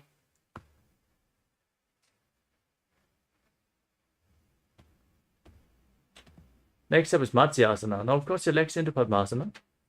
As you lay back, bring the knees to the ground and hold on to opposite elbows above your head. As you gaze to your nose, visualize Matsya, the fish avatar of Lord Vishnu. मुक्तपद्मासनं कृत्वा उत्तानशयनं चरेत् पूर्वराभ्यां शिरो वेष्ट्या मत्स्यासनंस्तु रोगः.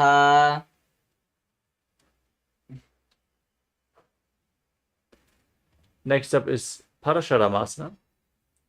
From the same position with your legs in Padmasana, place the backside of the right hand onto the left palm, palms facing up.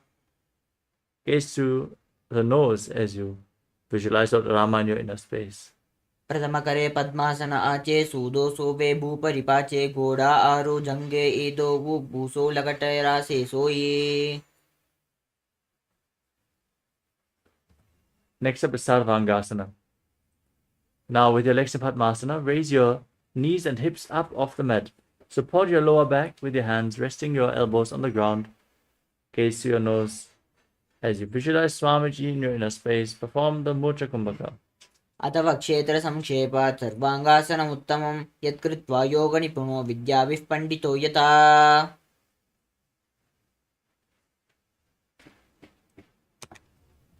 The next asana is Vrishikasana. As you lay on your back, place one foot on top of the opposite thigh and lift the opposite knee against your chest. Extend your arms out over top of your head. Hook your fingers forward like the stinger of a scorpion. As you visualize yourself as a scorpion, breathing in Mocha Kumbhaka. प्रथमशयनो सूदो शीशके शिखी सन्धि सुदाके. Now repeat Vrishikasana on the other side. Exchange the position of your feet. प्रथमशयनो सूदो शीशके शिखी सन्धि सुदाके. Next up is Vrishaparakshipasana. Now interlock your fingers around your neck. As you lay flat on the back, alternate pulling one knee in towards the chest back and forth as you visualize Swamiji in your inner space. उत्तानशयनं कृत्वा अङ्गुलिभिः कन्दरां बद्ध्वा कूर्परो मिलित्वा. Now breathe calmly through your nose as you keep your hands at the side of your hips and pull your knees up towards your ear back and forth. Touch your ears with the respective knee again and again as you visualize Swamiji in your inner space. श्रोतानवस्थितं कृत्वा जानद्वयं पर्यायेन कर्णयोः संस्पृशेत्. The next asana is Vrikasana.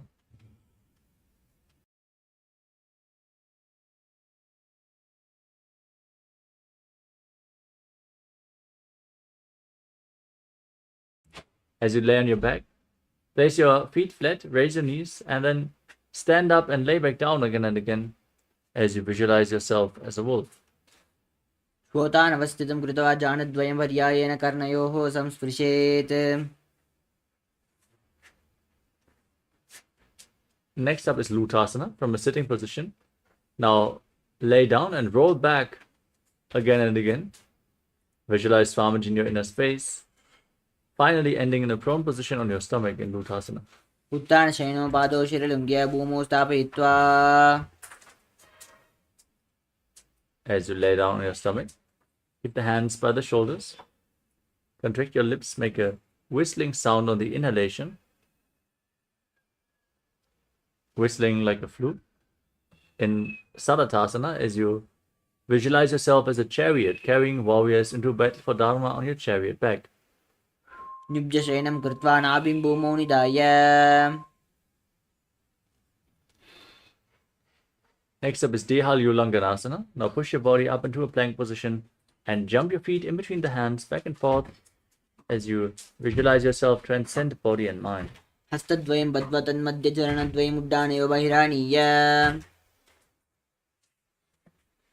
Next up is Chatyasana. From a standing position, lean forward and down, place your hands on the mat and walk around, visualizing yourself as a wise 60-year-old elephant. अथ चाट्यासनं भक्ष्ये येन चाट्यस्मरो भवेत्. Next up is the Lolitika Karana. Now stand in Adimandi position. As you bring your hands to the shoulder level, rotate your arms around your body and move your head in all directions. Open up your chest widely.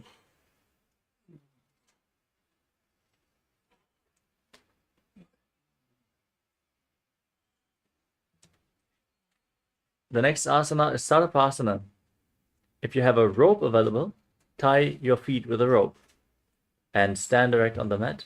Keep your elbows close to your body, hands on your thighs, as you visualize your Kundalini Devi rising and crawling upwards around your spine. अथ सर्पासनं भक्ष्ये वायुपानाय केवलं शरीरं दण्डवत् तिष्ठेत् रज्जुबन्धस्तु पादयोः. Next up is Ushtrasadhanasana. Now lean forward and down, hold on to the toes from the front. Keep your hands in fists and walk around on the mat, visualizing yourself as a camel. मुष्टिकनिष्ठिका प्रदेशेन भूमौ निधाय उपरि पादतले संस्थाप्य उष्ट्रावत् उष्ट्रासाडनं भवति. Now from the same position, hold on to the toes from the side, walking around on the mat, visualizing yourself as a horse in Ashvasana, the horse posture. मुष्टिकनिष्ठिका प्रदेशेन भूमौ निधाय उपरि पादतले संस्थाप्य अश्वावच्चरें चलनीयम् अश्वासनं भवति.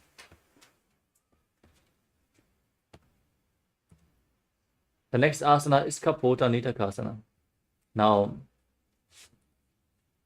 stand with the heels touching and interlock your fingers behind your back, pulling the hands down towards your calves. As you lean back, tilt your head back and visualize yourself as a soaring bird diving as you breathe calmly through your nose in Sahasrara Kumbhaka. पादतले भूमौ निधाय पृष्ठभागेन हस्तौ जङ्घापर्यन्तं नीत्वा कपोटनिटकं भवति.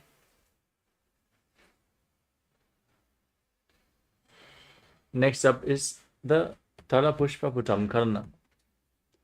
Now stand in Adimandi. Join your hands in Namaskara Mudra. Bow down to one side, open up the palms and raise the respective heel. Repeat the movement again and again as you visualize yourself holding a bouquet of flowers and offering it to Paramashiva.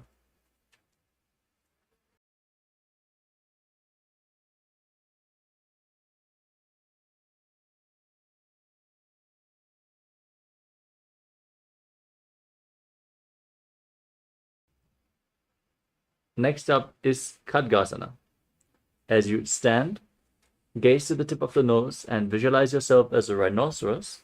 Then lay down on your stomach and jump your feet back to your hands. Stand, join your hands in Namaskara Mudra and resemble the horn of the rhinoceros in Khadgasana. निजसरतमासनं कृत्वा पादतलाभ्यां भूमिं वष्टभ्य.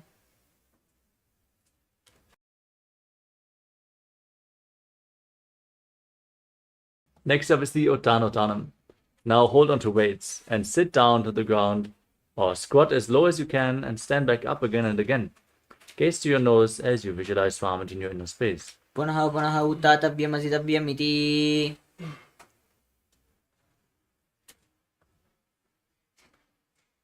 Next up is Musalasana. Now raise your arms up above your head and jump repeatedly as you visualize yourself as a mace. सरलं स्थित्वा ऊर्ध्वं बाहुं नयेत्. Next up is Utshirshakasana. Now hold onto the sole of the foot and pull it towards your chest as you sit down and stand back up on the other leg, alternating on both sides. Gaze to the nose and visualize Swamiji in Utshirshakasana. हस्तद्वयेन धृत्वा तिष्ठेत् उत्शीर्षकं भवति.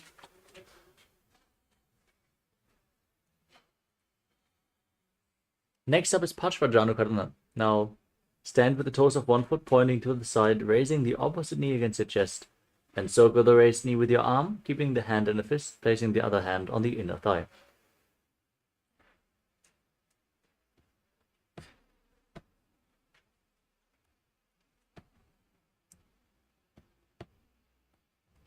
Next up is Tandavasana.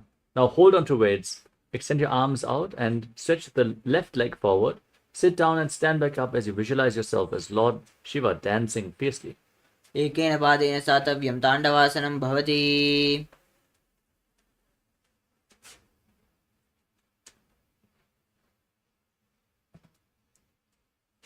Next up is Brahmanasana.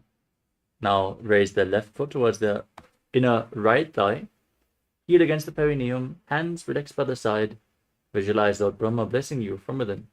ब्राह्मणासनम् आवक्ष्येत् कृत्वा ब्राह्मणो भवेत्.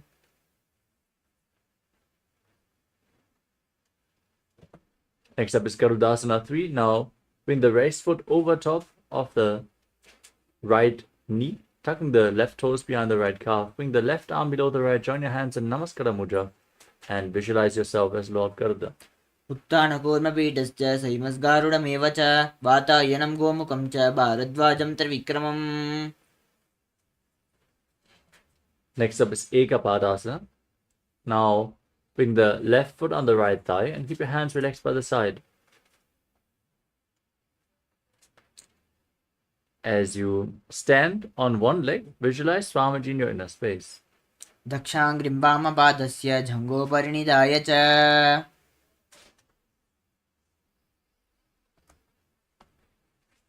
Next up is Dhruvasana, the pole star posture. Now hold on to the left big toe as you extend the leg out to the side. Visualize yourself as the North Pole star as you rotate quickly on the standing leg. एकेन हस्तेन दण्डरूपस्य एकस्य पादस्य अग्रं धृत्वा.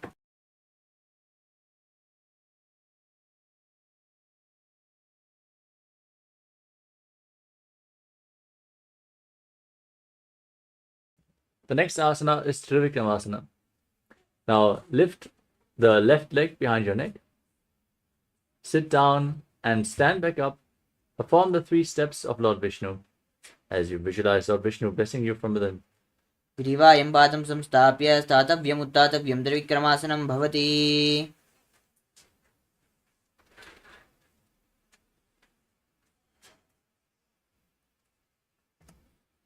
Now repeat the Parshvajanukarana on the other side. Lift the other knee up and circle it with the other arm, hand in fist, placing the opposite hand on the inner thigh.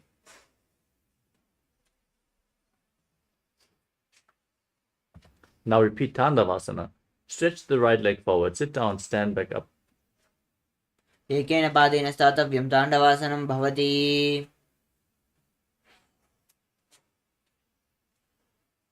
Repeat Brahmanasana. Raise the right foot onto the inner left thigh.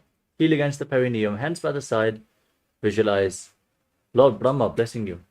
ब्राह्मणासनम् आवक्ष्येत् कृत्वा ब्राह्मणो भवेत्.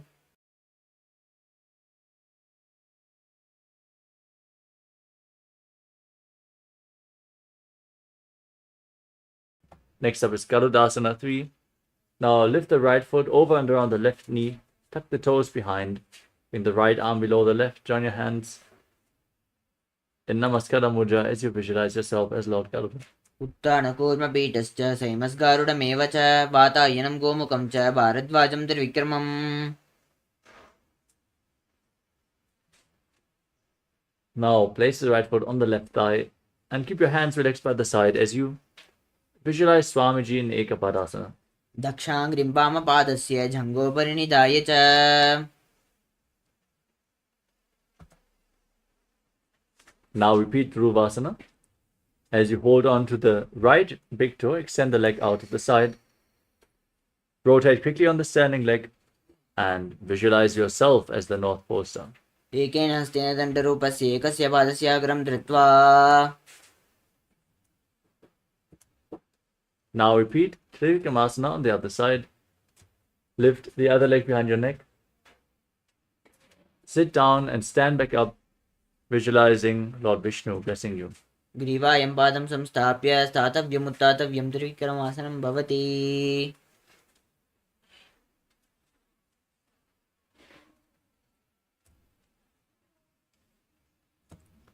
Now perform Samanaka Karana. Keep your heels touching, toes pointing outwards, hands slightly extended away from the body, fingers pointing one by one. After this intense sequence of asanas, let us get ready for the final 100 asanas of the sequence.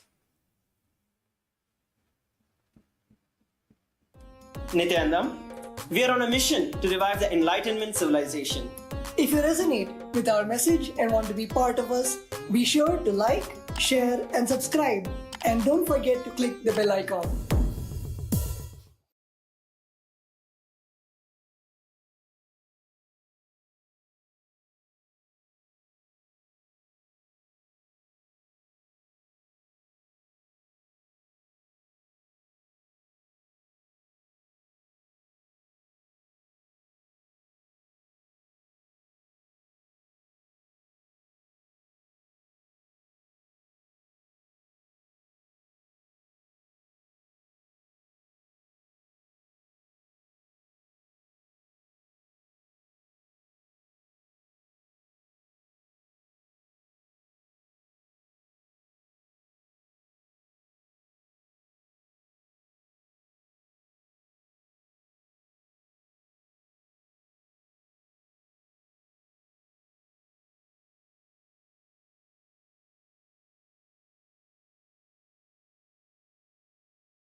Yes, let us now move to the next asana of the sequence, Gorak Anjali Asana. As you squat down, as you bring your hands from the outside in between the legs, with the fingers interlocked in Parasha Mudra in front of your navel, visualize the great sage Goraknath, the founder of the Natha Yoga Hindu Sampradaya. Breathe in Jivachala Kumbhaka, inhale all the way, hold your breath, and by the force of your will, move the prana throughout your body. Bring the awareness in every part of your body.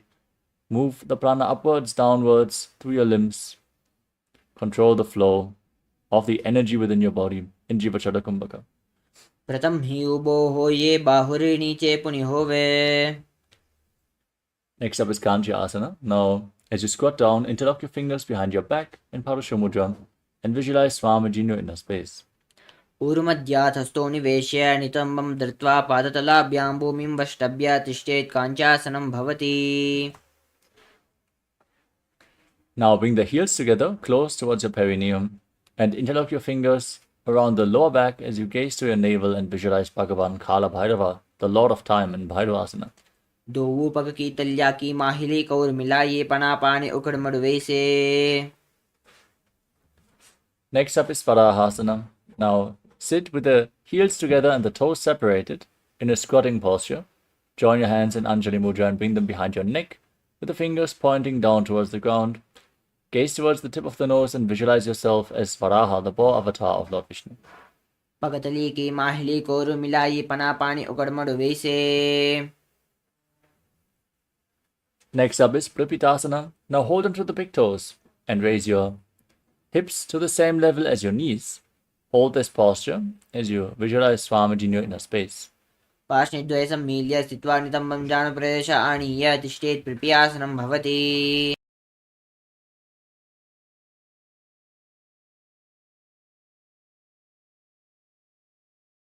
The next asana is Bakasana. Now place your hands on the ground, shoulder width apart.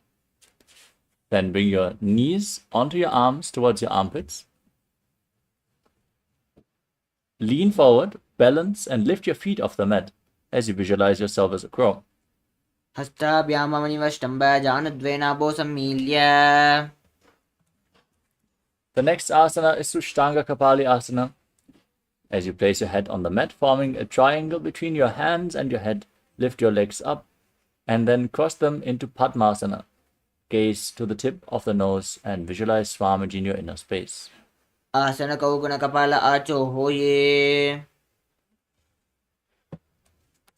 Now gently lower your body down. Come to a kneeling posture with your heels outside the hips, the feet flat, hands on the knees. Gaze to the tip of the nose and internally chant Om Nithyananda Paramashivoham as you're sitting in the secret seat with Paramashiva and Guru in Guptasana. जानूर्वोरन्तरे पादौ कृत्वा पादौ च गोपयेत् पादौ परि च संस्थाप्य गुडं गुप्तासनं विदुः.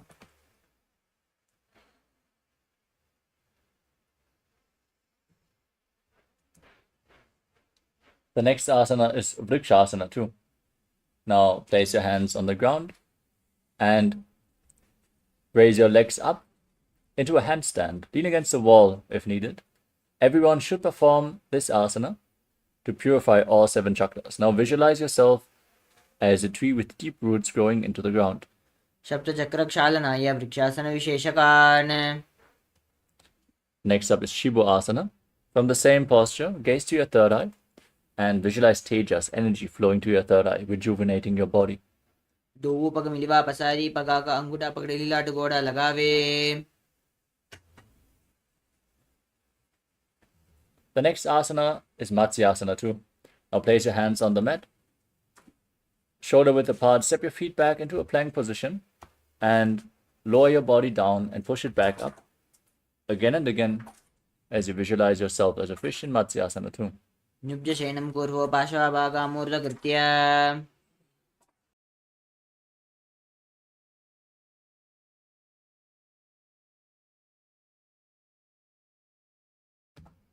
Next up is Sadapasana too. Place your hands on the hips and lift your head and chest from left to right as you visualize yourself as a snake. न्युब्जशयनं कृत्वा हस्तौ नितम्बं संस्थाप्य. Now bring your elbows on the ground in front of your body.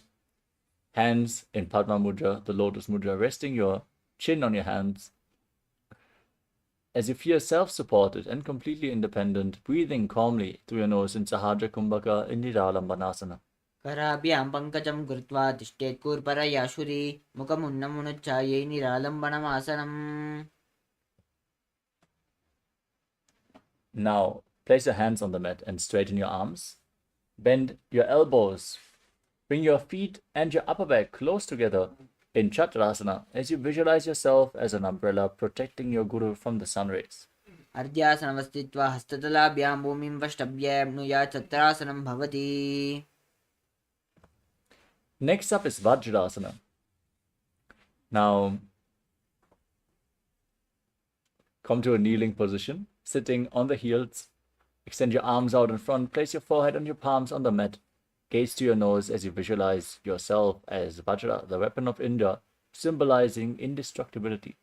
इदानीं गर्भिणीनां योगाभ्यासो यथा लघु सुखप्रसवलाभाय प्रोच्यते प्राक्तनेपथि.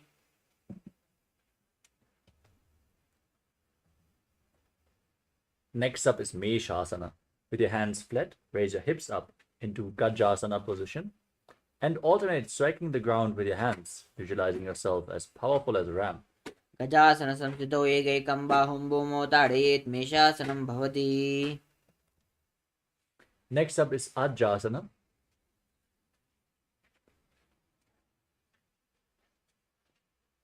From a handstand position, now lower your body down to the ground as you visualize yourself as unborn, existing for all eternity. गजासनसंस्थितौ पादद्वयम् अन्तराले कृत्य.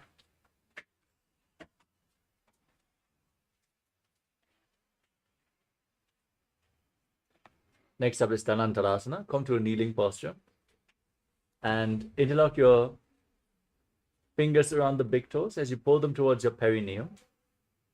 And then place your hands on the knees. Gaze to the tip of your nose, visualize Swamiji in your inner space, and return to breathing in Ujjayi Pranayama. Make an ocean-like sound with your mouth. Purab Bidipati Parihataki Kakasi Panasara Modi. Next up is the Anga Motanam. Now interlock your fingers in front and move your arms up, down, left, right in all directions. Give massage to the joints and muscles of your body. Then repeat the movement behind your back as you visualize Swamiji in your inner space. Hastayor Angulir Badva Hastayor Madhyat Sarvamangamam Nishkashayitva.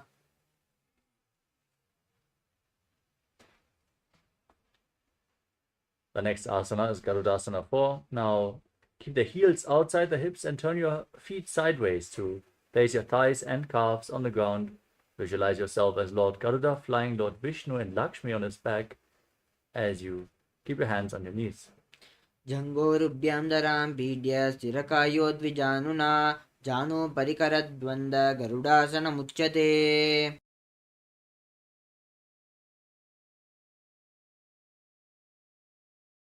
Next up is Ananda Mandirasana. Now, bring the soles of the feet together behind your body. Sit on the heels as you hold onto your ankles with your hands and then bring the front of your buttocks on the mat.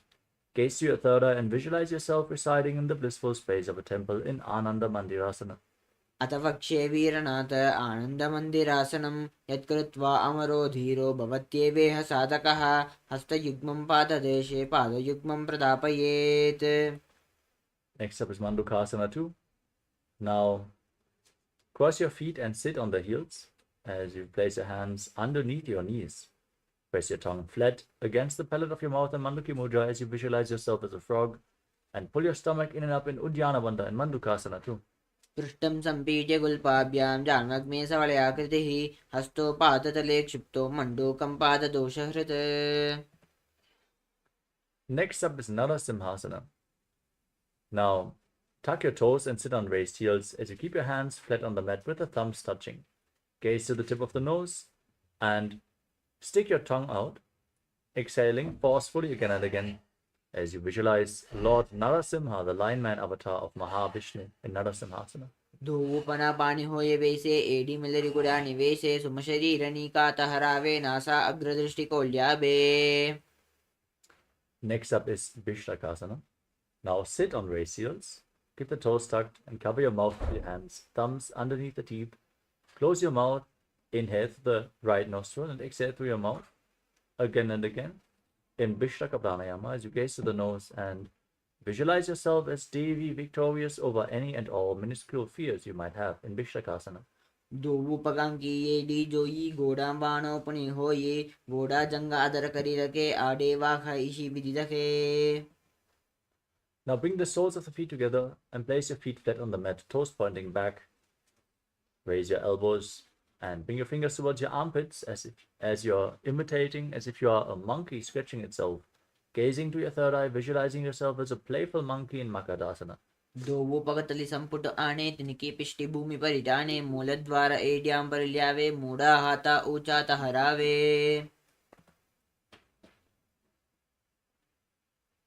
Next up is Vajrasangadasana. Now raise up onto the tips of the toes with the soles of the feet together, sitting on the heels. Separate your knees and hold on to opposite elbows behind your back as you gaze to your nose and embody diamond-like strength for you and your Sangha, your spiritual community. Dovu Panapani Hoye Bese Dovu Edi Gudani Vese Goda Ubara Ke Tira Areva Yapasare Dira.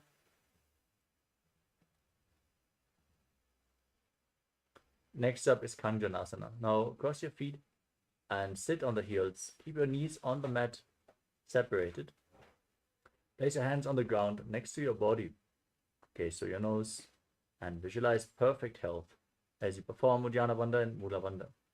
Kanjanasana Vakshi Yatkritva Shushti Bhavet Prishte Patadvayam Badva Hasto Bhumo Pradarayet. Next up is Kurmasana. Now keep your feet crossed and sit on the heels. Place your hands on the knees. Make your upper back and neck stiff like the shell of a turtle as you embody a turtle with a stable body to live for hundreds of years as you gaze to your nose in Kurmasana. गुल्पौ च वृषणस्यादौ व्युत्क्रमेण समाहितौ ऋजुकाय शिरो ग्रीवं कूर्मासनमितीरितम्. Next up is Yogasana. Maintain the same posture but relax your upper back and neck. Gaze to the tip of the nose as you visualize Swamiji. गुडं नियम्य गुल्पाभ्यां व्युत्क्रमेण समाहितः योगासनं भवेदेतत्तिति योगविदो विदुः. Next up is Vijogasana. Now stand on the knees. As you cross your feet behind, bring the toes near the opposite knees and hold your calves with the fingers inside and the thumbs outside. Gaze to your third eye. Visualize a space of eternal oneness with Swamiji. गोडां वामनो उभो होई गोडा आडारा के दोई दजपादकी पानी रहावे पनो वाम गोडा डिगिल्यावे. Next up is Ushtrasana too. Now bring your feet flat, hold onto your heels as you lean back, push your hips forward, tilt your head back as you visualize yourself as a camel. मेरुदण्डग्रन्थिदाद्या सम्पिपाद इषुः पुमान् कपोतो उष्ट्रासनाभ्यासं कुर्यान्मितहिताशनः. Now lean back further, bring your elbows and the back of your head on the ground as you gaze to your nose and visualize yourself as a lotus blooming. दोवु एडी संपुट करे सोले मूलद्वारि तरिदेरे पनापानि उगड़ होये बेसे बहुरु पिष्टि दिशि करे जो ऐसे. Now lay your back down on the ground and rise up again and again as you gaze to the nose. Visualize the healing and liberation of all causal subtle forms of your body. You can use your hands for support for this movement. जंगा प्रतिभूमो निधाय जंगोदरयोः ऊरुणि संस्थाप्य. From Viratasana, lean back even further. Bring your hands over top of your shoulders. Raise your chest and try to bring your head in between the feet as you visualize yourself as a beautiful dove in Kapotasana. मेरुदण्डग्रन्थिदार्द्या सम्पिपाद इषुः पुमान् कपोतो उष्ट्रासनाभ्यास कुर्यान्मितहिताशनः. Now rise up. Come to a posture where you stand on your knees with the toes tucked behind. Hold onto opposite arms in front of your chest as you gaze to the tip of the nose. Internally chant Om Nithyananda Paramashivoham and visualize Paramashiva in your inner space, as this is the boon fulfilling posture. Receive your boon from Paramashiva in Varasana. जानुनि भूमौ संस्थाप्य हस्ताभ्यां बाहु परस्परं धृत्वा सरलं तिष्ठेत् वारासनं भवति. Next up is Varahasana 2. Now sit down on raised heels with the toes tucked. Lean forward and down. Place your forearms on the ground as you rest your head on your hands. Visualize yourself as Varaha, the boar avatar of Lord Vishnu. सूर्यं चन्द्रं वेदनानि आसनानि निकत्यते कूर्परो भूमौ स्थापयित्वा. Next up is Mundasana. Now, from the kneeling posture, bring your forearms on the ground, elbows shoulder width apart, interlock your fingers, head on the mat, support it with your hands, and get ready to enter another inverted posture. Raise your hips above the shoulders and straighten your legs up above the body. Gaze to your nose. Breathe calmly in Sahaja Kumbhaka through your nose as you visualize yourself as a lob tree in Mundasana. अजो मुण्डासनं वक्षे सर्वेषां प्राणिनां सुखम् ऊर्ध्वमार्गे पदे दत्त्वा धारयेन्मारुतां सिद्धि. Now gently lower your body down. Come to a kneeling posture with your feet flat, sitting on the heels. Lean forward and down, placing your head in between the knees. Hold your head with the hands, elbows outside the knees. Inhale through your nose and exhale through your mouth again and again in Andhasana as you gaze to the nose and visualize Swamiji. प्रथम पगतली समतः रावे कोरुमाहिली ube मिलावे पना पानी उकड़ करे बेसे दुवु AD गुडा निवेसे. Next up is Viparita Shalabhasana. Now lay flat on your stomach. Extend your arms over top of your head and raise your arms off the mat. Raise your legs and chest as well. As you visualize yourself as a locust, hold on to weights if you want to intensify this asana. शलभासन भेदाश्च नटभेरुण्ड नामके गण्डभेरुण्ड सहिते शीर्षदण्डासनं तथा. The next asana is Kapalasana. As you place your forehead on the mat, your hands next to your hips, lift your legs off the ground without raising your chest. Visualize a skull representing the mind with purified thoughts and the strong will to attain enlightenment. कपालं भूमौ निधाय ऊर्ध्वं पादौ नयेत् कपालासनं भवति. Next up is Akasha Kapotasana. Now bend your legs up, press your hands into the mat to lift your hips over top of your shoulders and place your feet on the ground, visualizing yourself as a free and open dove. उष्ट्रासने स्थित्वा चरणौ भूमेरुत्थाप्य मस्तकोपरि नीत्वा पृष्ठप्रदेशेन भूमौ स्थापयेत् आकाशकपोटं भवति.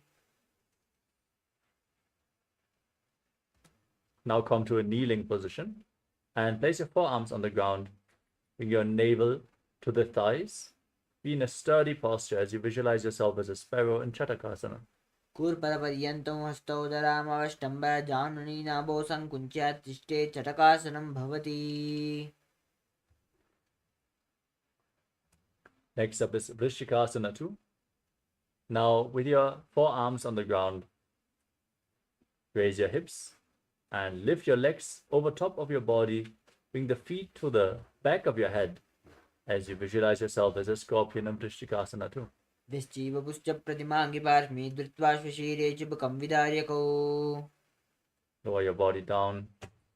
Come to a kneeling posture, sitting on the right heel with the left foot outside the hip, toes pointing to the side, hands on the ground in front of the knees. As you gaze forward in Vaishnavi Mudra, inhale forcefully through the nose. In Antaranga Kumbhaka, hold your breath and slowly again exhale through the nose as you visualize yourself as a bull in Vrishasana. याम्यगुल्पे पादमूले वामभागे पदेतरं विपरीतं स्पृशेत् भूमिं वृषासनमिदं भवेत्. Next up is Lolasana. Now lift your entire body up on your hands. Cross the toes of the left foot over the right and balance as you visualize Swamiji in your inner space. लोलासनं सदा कुर्यात् वायुलोलापघातनात्. Now sit down on the left heel and keep the right foot outside the hip with the toes pointing to the side in Vrishasana, the bull posture on the other side. याम्यगुल्पे पादमूले वामभागे पदेतरं विपरीतं स्पृशेत् भूमिं वृषासनमिदं भवेत्. The next asana is Palagunasana. Now place the right foot flat with the knee raised and sit on the left heel with the toes of the left foot tucked, so the heel is raised off the ground. Keep the left knee off the ground, hands on the knees, and visualize Palagunahai, one of the 84 siddhas in your inner space. आसनको गुणजलविकारजायी. Next up is Grahasana. Now stand up and squat down. Bring your hands from the inside out around your legs, holding on to the ankles from the outside as you visualize yourself as the entire planet. पादतले भूमौ संस्थाप्य जानुमध्ये कूर्परो स्थाप्य हस्ताभ्यां गुल्पप्रदेशो धृत्वा तिष्ठेत् ग्रहासनं भवति. Now repeat Balagunasana on the other side. Sit on the right heel, toes tucked, left knee against the chest, hands on the knees, visualizing Balagunahai. आसनको गुणजलविकारजायी. The next asana is Utkatasana. Now step both the feet in and sit on the raised heels. Keep your knees together, hands on the knees, holding on to weights if you want to intensify this asana as you visualize Swamiji in your inner space. युजास्पिजोस्ति यत ऊर्वजान यत्राशने पादतलद्वयोपरि. Next up is Vajrasangarasana 2. Now bring the soles of the feet together, the knees separated, hold on to opposite elbows behind your back as you visualize Swamiji in your inner space. प्रथम पनापानी होय जैसे दोवु AD गुडा निवेशे गोडा उबारा के तीय आडे bye पसारे धीरा. Next up is Anilasana. Now place your palms on the mat and step your heels onto the back of your hands. Keep your arms straight in a squatting posture as you gaze to the tip of your nose and visualize that you are able to live off of air alone in Anilasana. दोवु हाथ भूम परिठाने कहुनी जाडी ना बिलग आने पना दो आसे विधि करे पिष्टि हतेल्या की परिदे रही.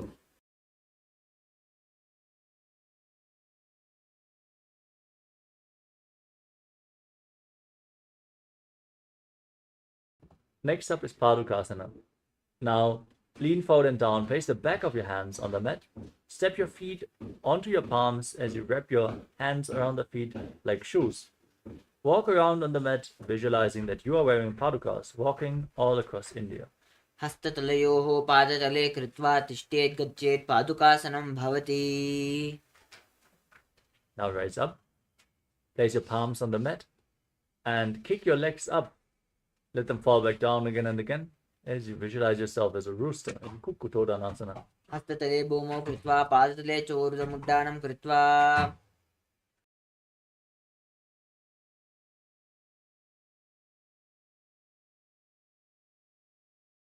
The next asana is Viparita Nityasana. As you raise your legs up into a handstand,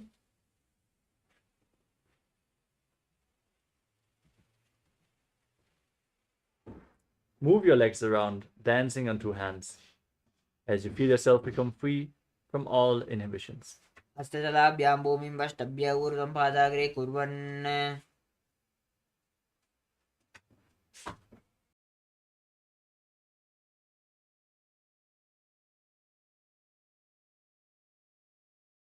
Next up is Kunjarasana. As you separate your feet, place one hand on the mat. With the arm straight, place the other hand on your ear, visualizing Swamiji in your inner space, breathing calmly through the nose in Sahadra Kumbhaka. अथ वक्षे महादेव कुञ्जरासनमुत्तमं करेण एकेन पादाभ्यां भूमौ तिष्ठेत् शिरःकरः. Now place the other hand on the mat. Repeat Kunjarasana on the other side. अथ वक्षे महादेव कुञ्जरासनमुत्तमं करेण एकेन पादाभ्यां भूमौ तिष्ठेत् शिरःकरः. Next up is Kadambasana. As you squat down, hold on to your ankles and lift your feet off the mat as you visualize yourself as a Kadamba tree, a pious tree that promotes a long life. पार्ष्णिभ्यां भूमिं वष्टभ्य हस्तद्वयेन गुल्पौ धृत्वा तिष्ठेत् काडम्ब भवति.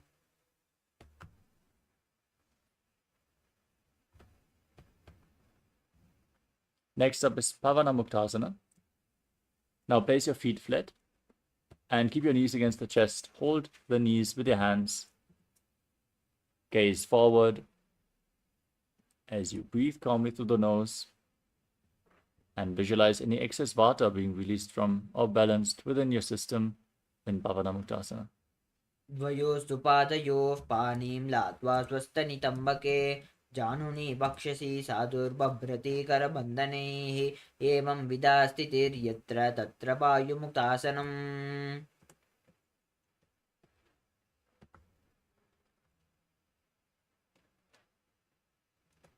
Next up is Chakodasana. As you lift one leg behind your neck, place your hands on the ground next to your body for balance. Then extend the opposite leg forward. Lift your entire body off the ground, gaze to your third eye, and visualize yourself as a powerful source of energy in Chakodasana. पूर्वतानं चतुष्पातं पीठं वज्रासनं तथा.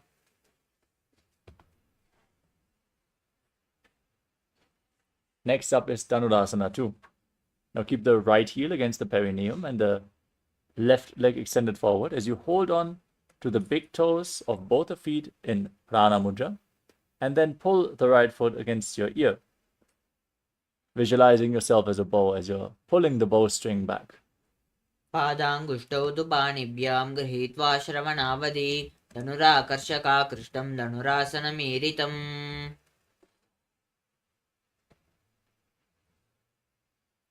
Next up is Ashtavakrasana. Now lift the right leg over top of the shoulder.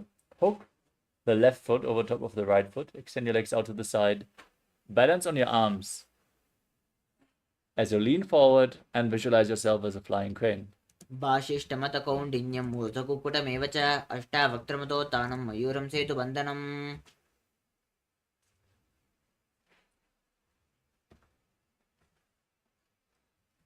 Next up is Pranasana. Now keep the right foot flat and place the left foot on the right thigh. Keep the left shoulder underneath the raised knee and gaze up as you visualize you are immortal and able to exist solely on prana. एतत् प्रभेदं वक्ष्यामि करोति यः स चामरः एकपादमुरो बद्ध्वा स्कन्धेऽन्यत्पादरक्षणम् एतत् प्राणासनं नाम सर्वसिद्धिप्रदायकम्. Next up is Parshvamatsindasana. Now bring the left foot outside the right hip and step the right foot over top of the left knee. Twist your left arm around the raised knee and bring it below to interlock your fingers behind your back. Gaze to your third eye and visualize Sage Matsinha, the master of Hatha Yoga. मत्स्येन्द्रपीठं जठरप्रदीप्तिं प्रचण्डरुग्मण्डलखण्डनास्त्रम् अभ्यासतः kundalini प्रबोधं दण्डशिरत्वं हि ददाति पुंसां पार्श्वाभ्यां म्रियते यस्तु पार्श्वमत्स्येन्द्रमुत्तमम्.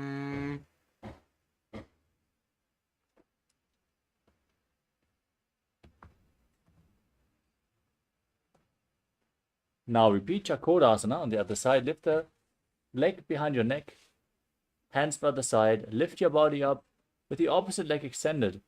As you gaze to your third eye and visualize yourself as a powerful source of energy, breathe through your nose. पूर्वतानं चतुष्पातं पीठं वज्रासनं तथा.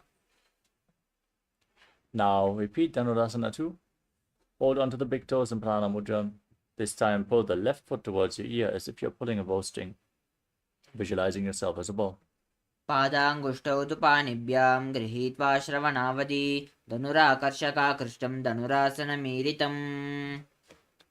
Now bring the left foot over top of the shoulder and hook the right foot over top as you extend your legs out to the side. Balance, lean forward and visualize yourself as a flying crane.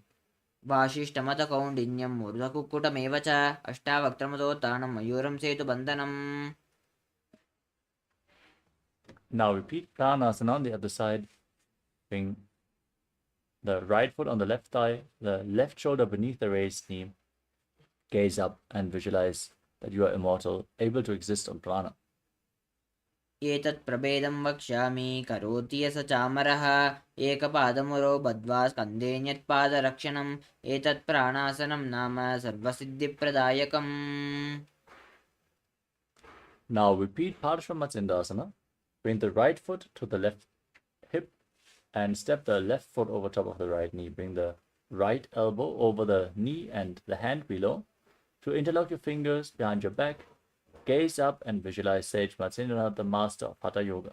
मत्स्येन्द्रपीठं जठरप्रदीप्तिं प्रचण्डलुग्मण्डलखण्डनास्त्रम् अभ्यासतः kundalini प्रबोधं दण्डशिरत्वं हि ददाति पुंसां पार्श्वाभ्यां ध्रियते यस्तु पार्श्वमत्स्येन्द्रमुत्तमम्.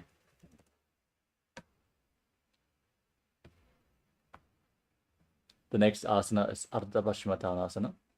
Now keep the right heel with the left heel at the perineum and extend the right leg forward. As you visualize Swamiji in your inner space, lean forward and down, hold onto the front foot with both hands and breathe in Jiva Chala Kumbhaka. Move the prana freely within your body. एकं पादं प्रसार्य एकं पादस्य पाषाणशीवनी सम्पीड्य हस्तद्वयेन प्रसारितपादाङ्गुष्ठां धृत्वा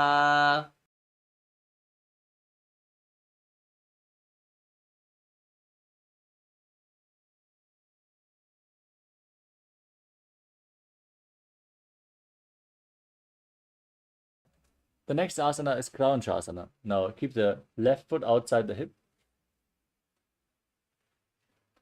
and hold onto the right foot as you extend it up in front of your face. Keep the knees straight and visualize yourself as a crane in Kraunchasana.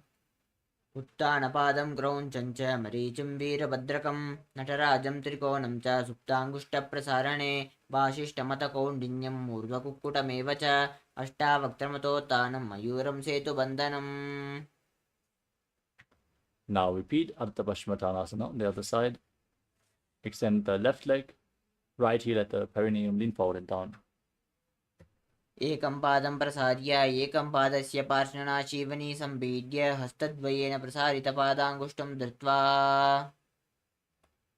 Now bring the right foot outside the hip and lift the left foot in front of your face as you visualize yourself as a crane, Krauncha, in Kraunchasana, the crane posture.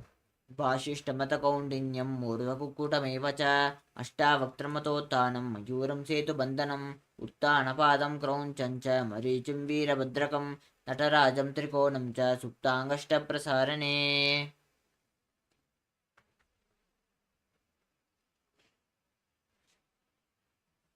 The next asana is Swastikasana. Sit in a cross-legged position. Place your feet in between the thighs and calves.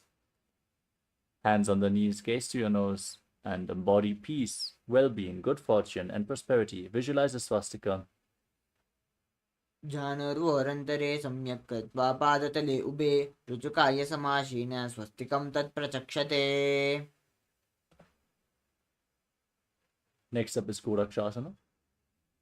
Now maintain the posture but cover your heels with your hands.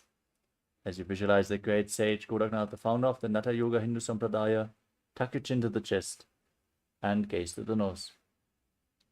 जानुर्वोरन्तरे पादौ उत्थानौ व्यक्तसंस्थितौ गुल्पौ चाचाद्यहस्ताभ्याम् उत्थानाभ्यां प्रयत्नतः कण्ठसङ्कोचनं कृत्वा नासाग्रम् अवलोकयेत्. गोरक्षासनमित्याहुर्योगीनां सिद्धिकारणम्.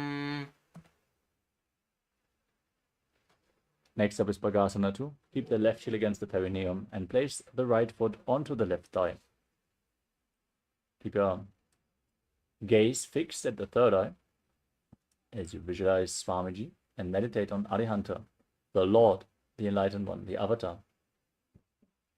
Inhale all the way. Hold your breath and enter Shanmukhi Mudra. Close your mouth with the little and ring fingers, your nostrils with the middle fingers, your eyes with the index fingers, and your ears with your thumbs. वामपार्श्वगुणौ संस्थाप्य दक्षाङ्घ्रिं वामजगणे एवं विदासनं यत्र तत्र साधो बगासनम्. Next up is Yogasana 2. Now keep your feet onto opposite knees and keep your hands at the side of your body with the palms facing up. Gaze to your nose, visualize Swamiji and keep your mouth in the shape of the beak of a crow. Inhale through the mouth in Kaka Chanchu Kumbhaka. Exhale through your nose. उत्थानौ चरणौ कृत्वा संस्थाप्योपरि जानुनो आसनोपरि संस्थाप्य चोत्थानं करयुग्मकं पूर्वकैर्वायुमाकृष्य नासाग्रम् अवलोकयेत्. योगासनमित्याहुर्योगीनां सिद्धिकारणम्.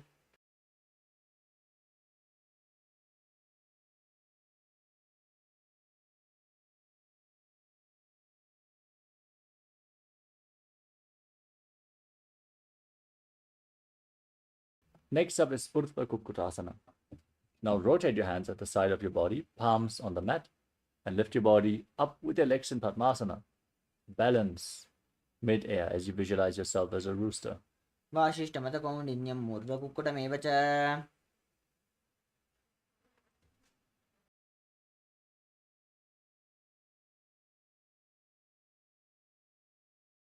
Next up is Siddha Haratali Asana. With your legs in Padmasana, bring your hands in between the legs, palms down on the ground, without lifting your body up. Stay seated on the mat. Gaze to your nose and visualize Swamiji in your inner space. प्रथम पद्मासनको परे हस्तदो वा गोडासन्दिधरे उभे हते लीबूधरे प्रेचके पोचा गोडासन्दिदाके. The next asana is Hamsasana. Now push your hands into the mat and lift your body off the ground as you visualize yourself as an elegant swan. Gaze to your nose. Breathe in Kakachanchu Kumbhaka through your mouth. कुक्कुटासनस्थित्वा स्कन्दपर्यन्तं ऊर्ध्वनीत्वा.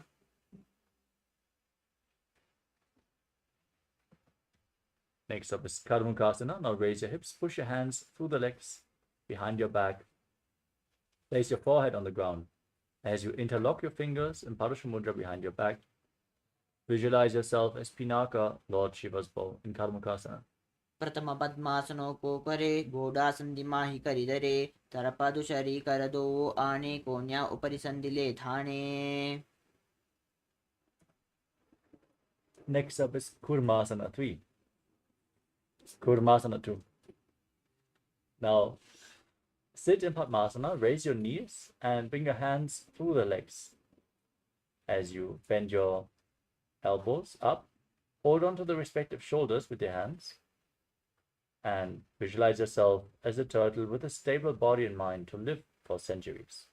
Bhami जंग परिदक्षिण पावा दाहिनी जंग परिभामिल्या वा.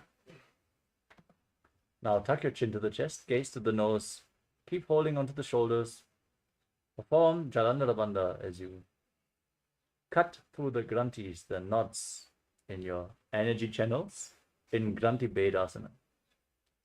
अथ वक्षे नीलकण्ठग्रन्थिभेदासनं शुभं ज्ञात्वा रुद्रोपवे क्षिप्रं सूक्ष्मवायुनिषेवनात् कृत्वा पद्मासनं मन्त्री जङ्गो हृदये करौ.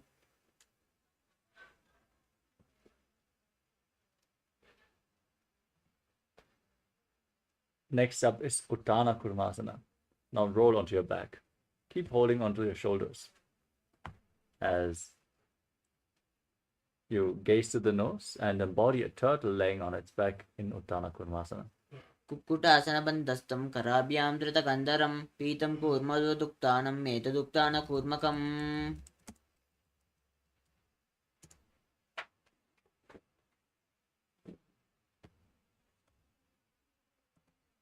Next up is Pangu Kukkutasana. Now sit back up with your legs in Padmasana. Bring your hands through the legs.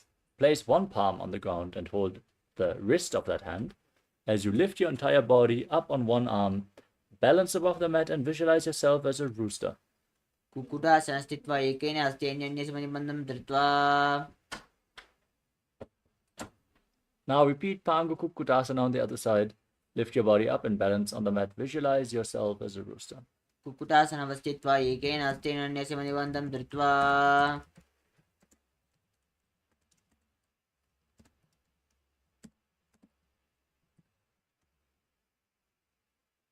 The next asana is Gurudasana. As you sit in Padmasana, place your elbows on the toes and interlock your fingers. Rest your chin on the hands, press your thumbs against the throat, and visualize you have gone beyond all greed and covetous.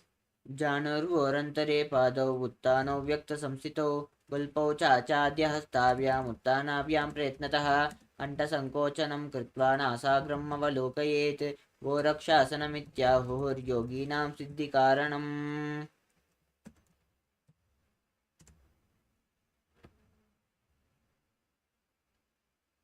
Next up is Padmasana 3.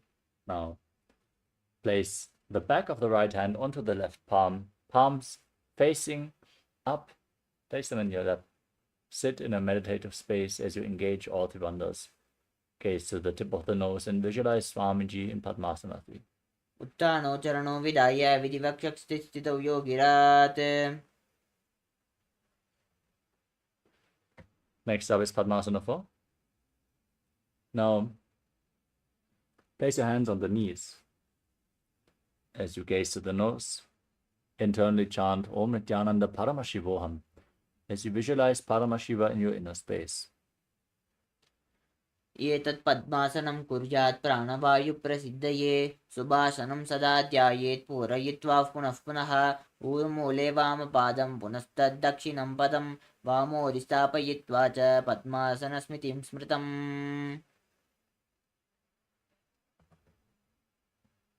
Next up is Karmukasana 2. Now, hook the index and middle finger of the right hand around the big toe and move the big toe round and round. Pull your elbow as if you're pulling a bowstring. And then repeat the movement on the left side as well as you visualize yourself as Pinaka, Lord Shiva's bow.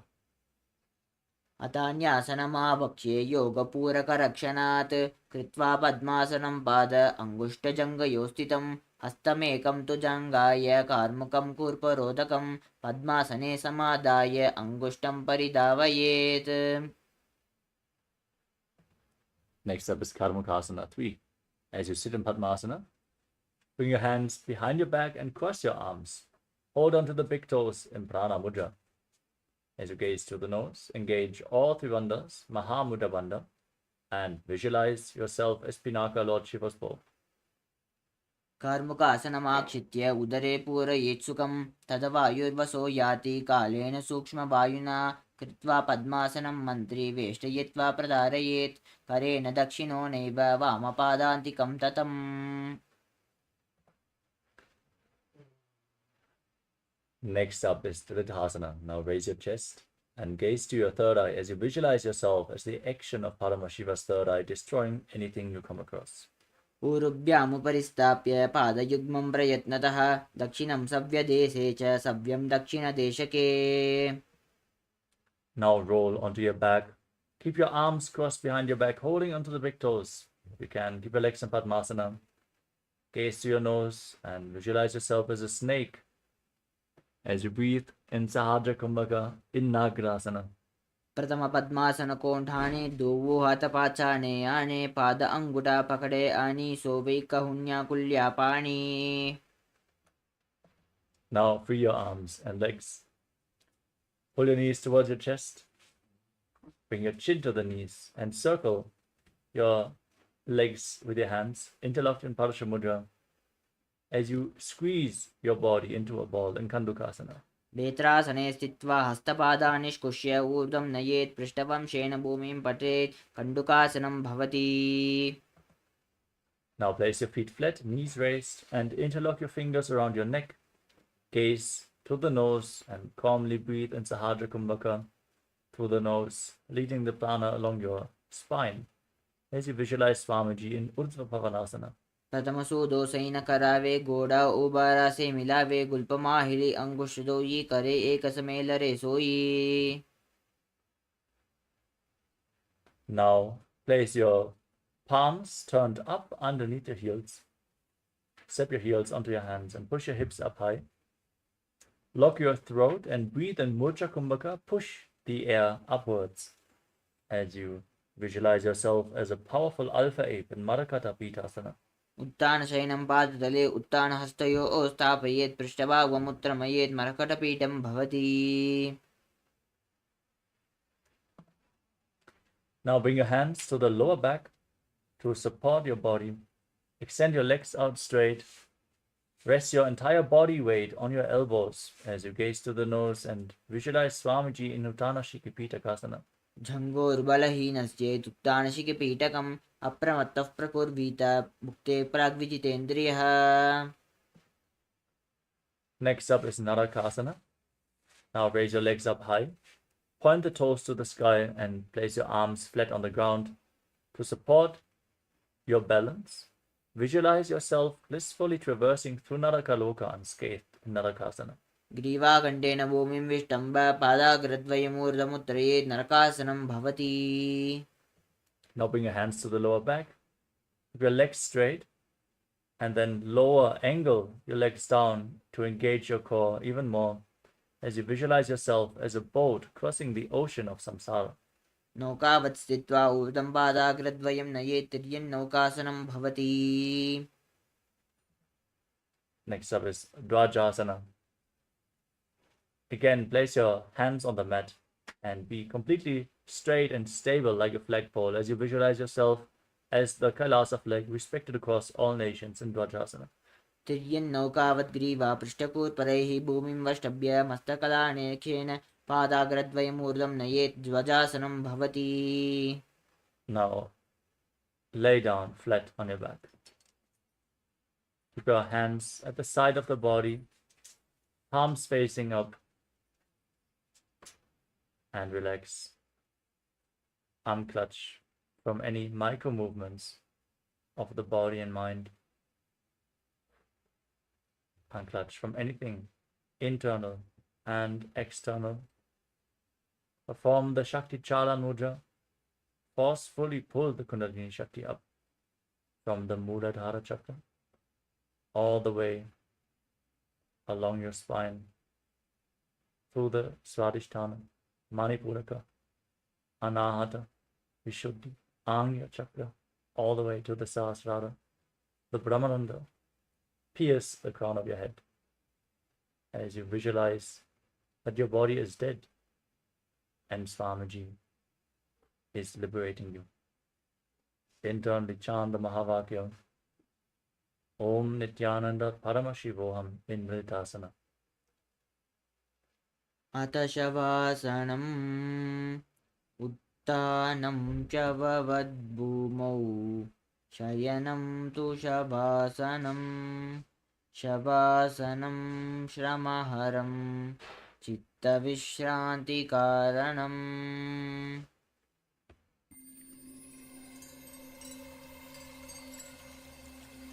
I welcome you all with my love and respects. Let you all open all your three eyes. Om Nithyananda Paramashivoham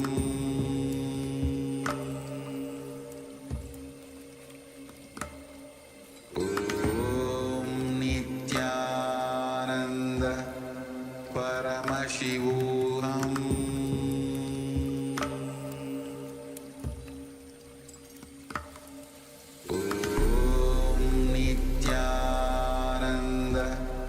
Paramashivoham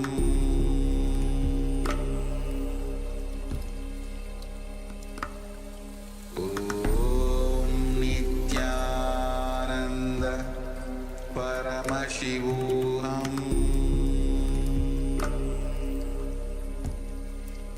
Paramashivoham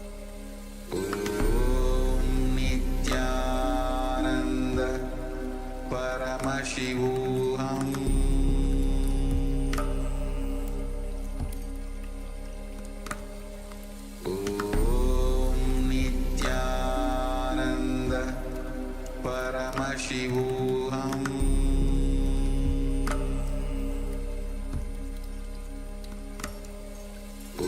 Om Nithyananda Paramashivoham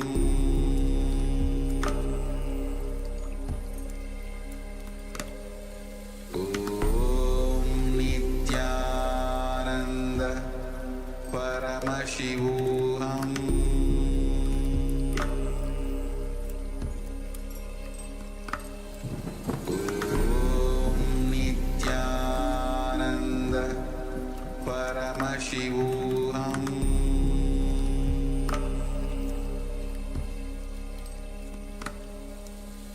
Om Nithyananda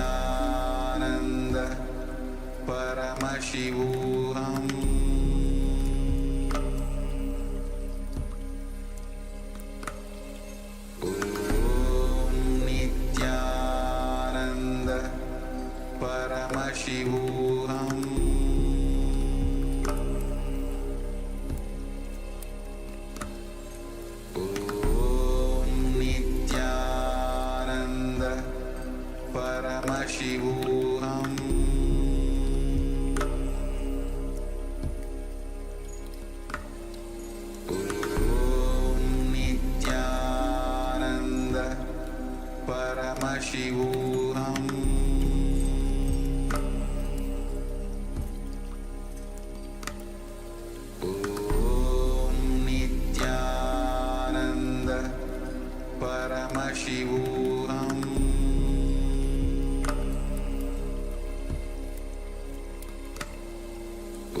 Om Nithyananda Paramashivoham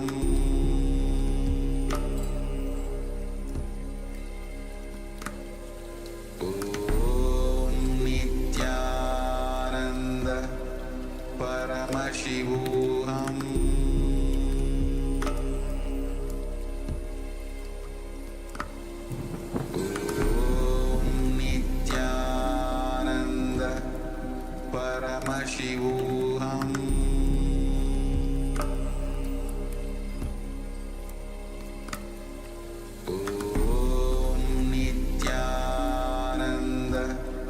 Paramashivoham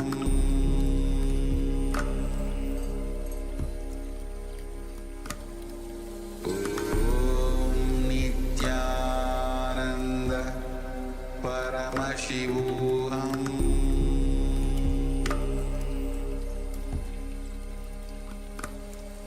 Om Nithyananda Paramashivoham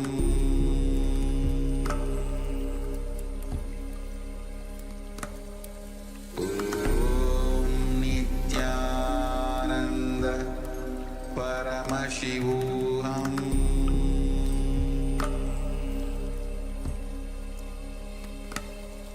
Om Nithyananda Paramashivoham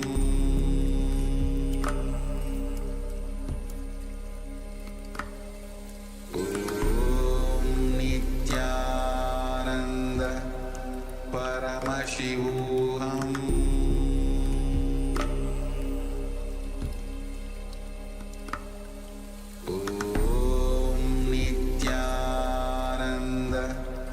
Paramashivoham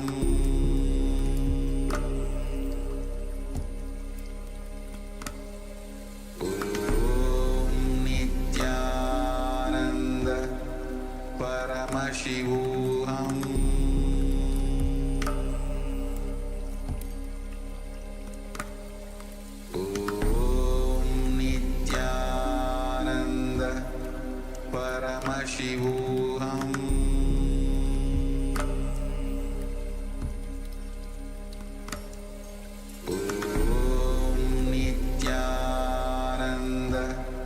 Paramashivoham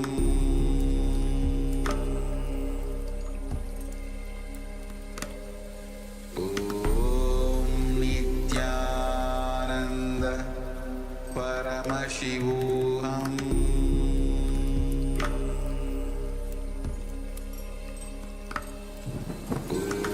Om Nithyananda Paramashivoham. Now, slowly, return to your body. Start to wiggle your fingers and wiggle your toes. Move your wrists and ankles round and round.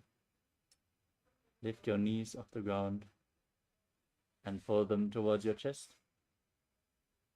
Squeeze your body into a ball and rock it from side to side. Slowly return to a comfortable seated position. Congratulations, you completed the Dvitiya Vinyasa Krama 308 asana sequence as revealed by the Supreme Pontiff of Hinduism. With this, we come to the conclusion of today's Nithyananda Yoga session. Thank you all so much for participating. Let us now get ready for the first round of power manifestation. Everyone stay tuned and have a sip of water, but be there for the power manifestation. Manifest the Shaktis of Paramashiva after this intense yoga sequence. Let us now conclude the session as we sit straight with our head, neck and spine in a straight line. Join the hands in Namaskara Mudra. Close our eyes. Visualize Swamiji as we chant the Purna Mantra. Om Purnamada Purnamidam Purnat Purnamudachyate Purnasya Purnamadaya Purnamevavashishyate. Om Shanti Shanti Shanti. Hari Om Datsat. Sarvam Bhagavat Shri Nithyananda Paramashiva Padukarpanamastu. Om Nithyanandam. Thank you all. Nithyanandam.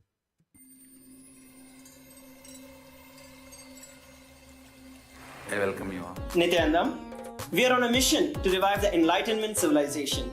If you resonate with our message and want to be part of us, be sure to like, share, and subscribe. And don't forget to click the bell icon.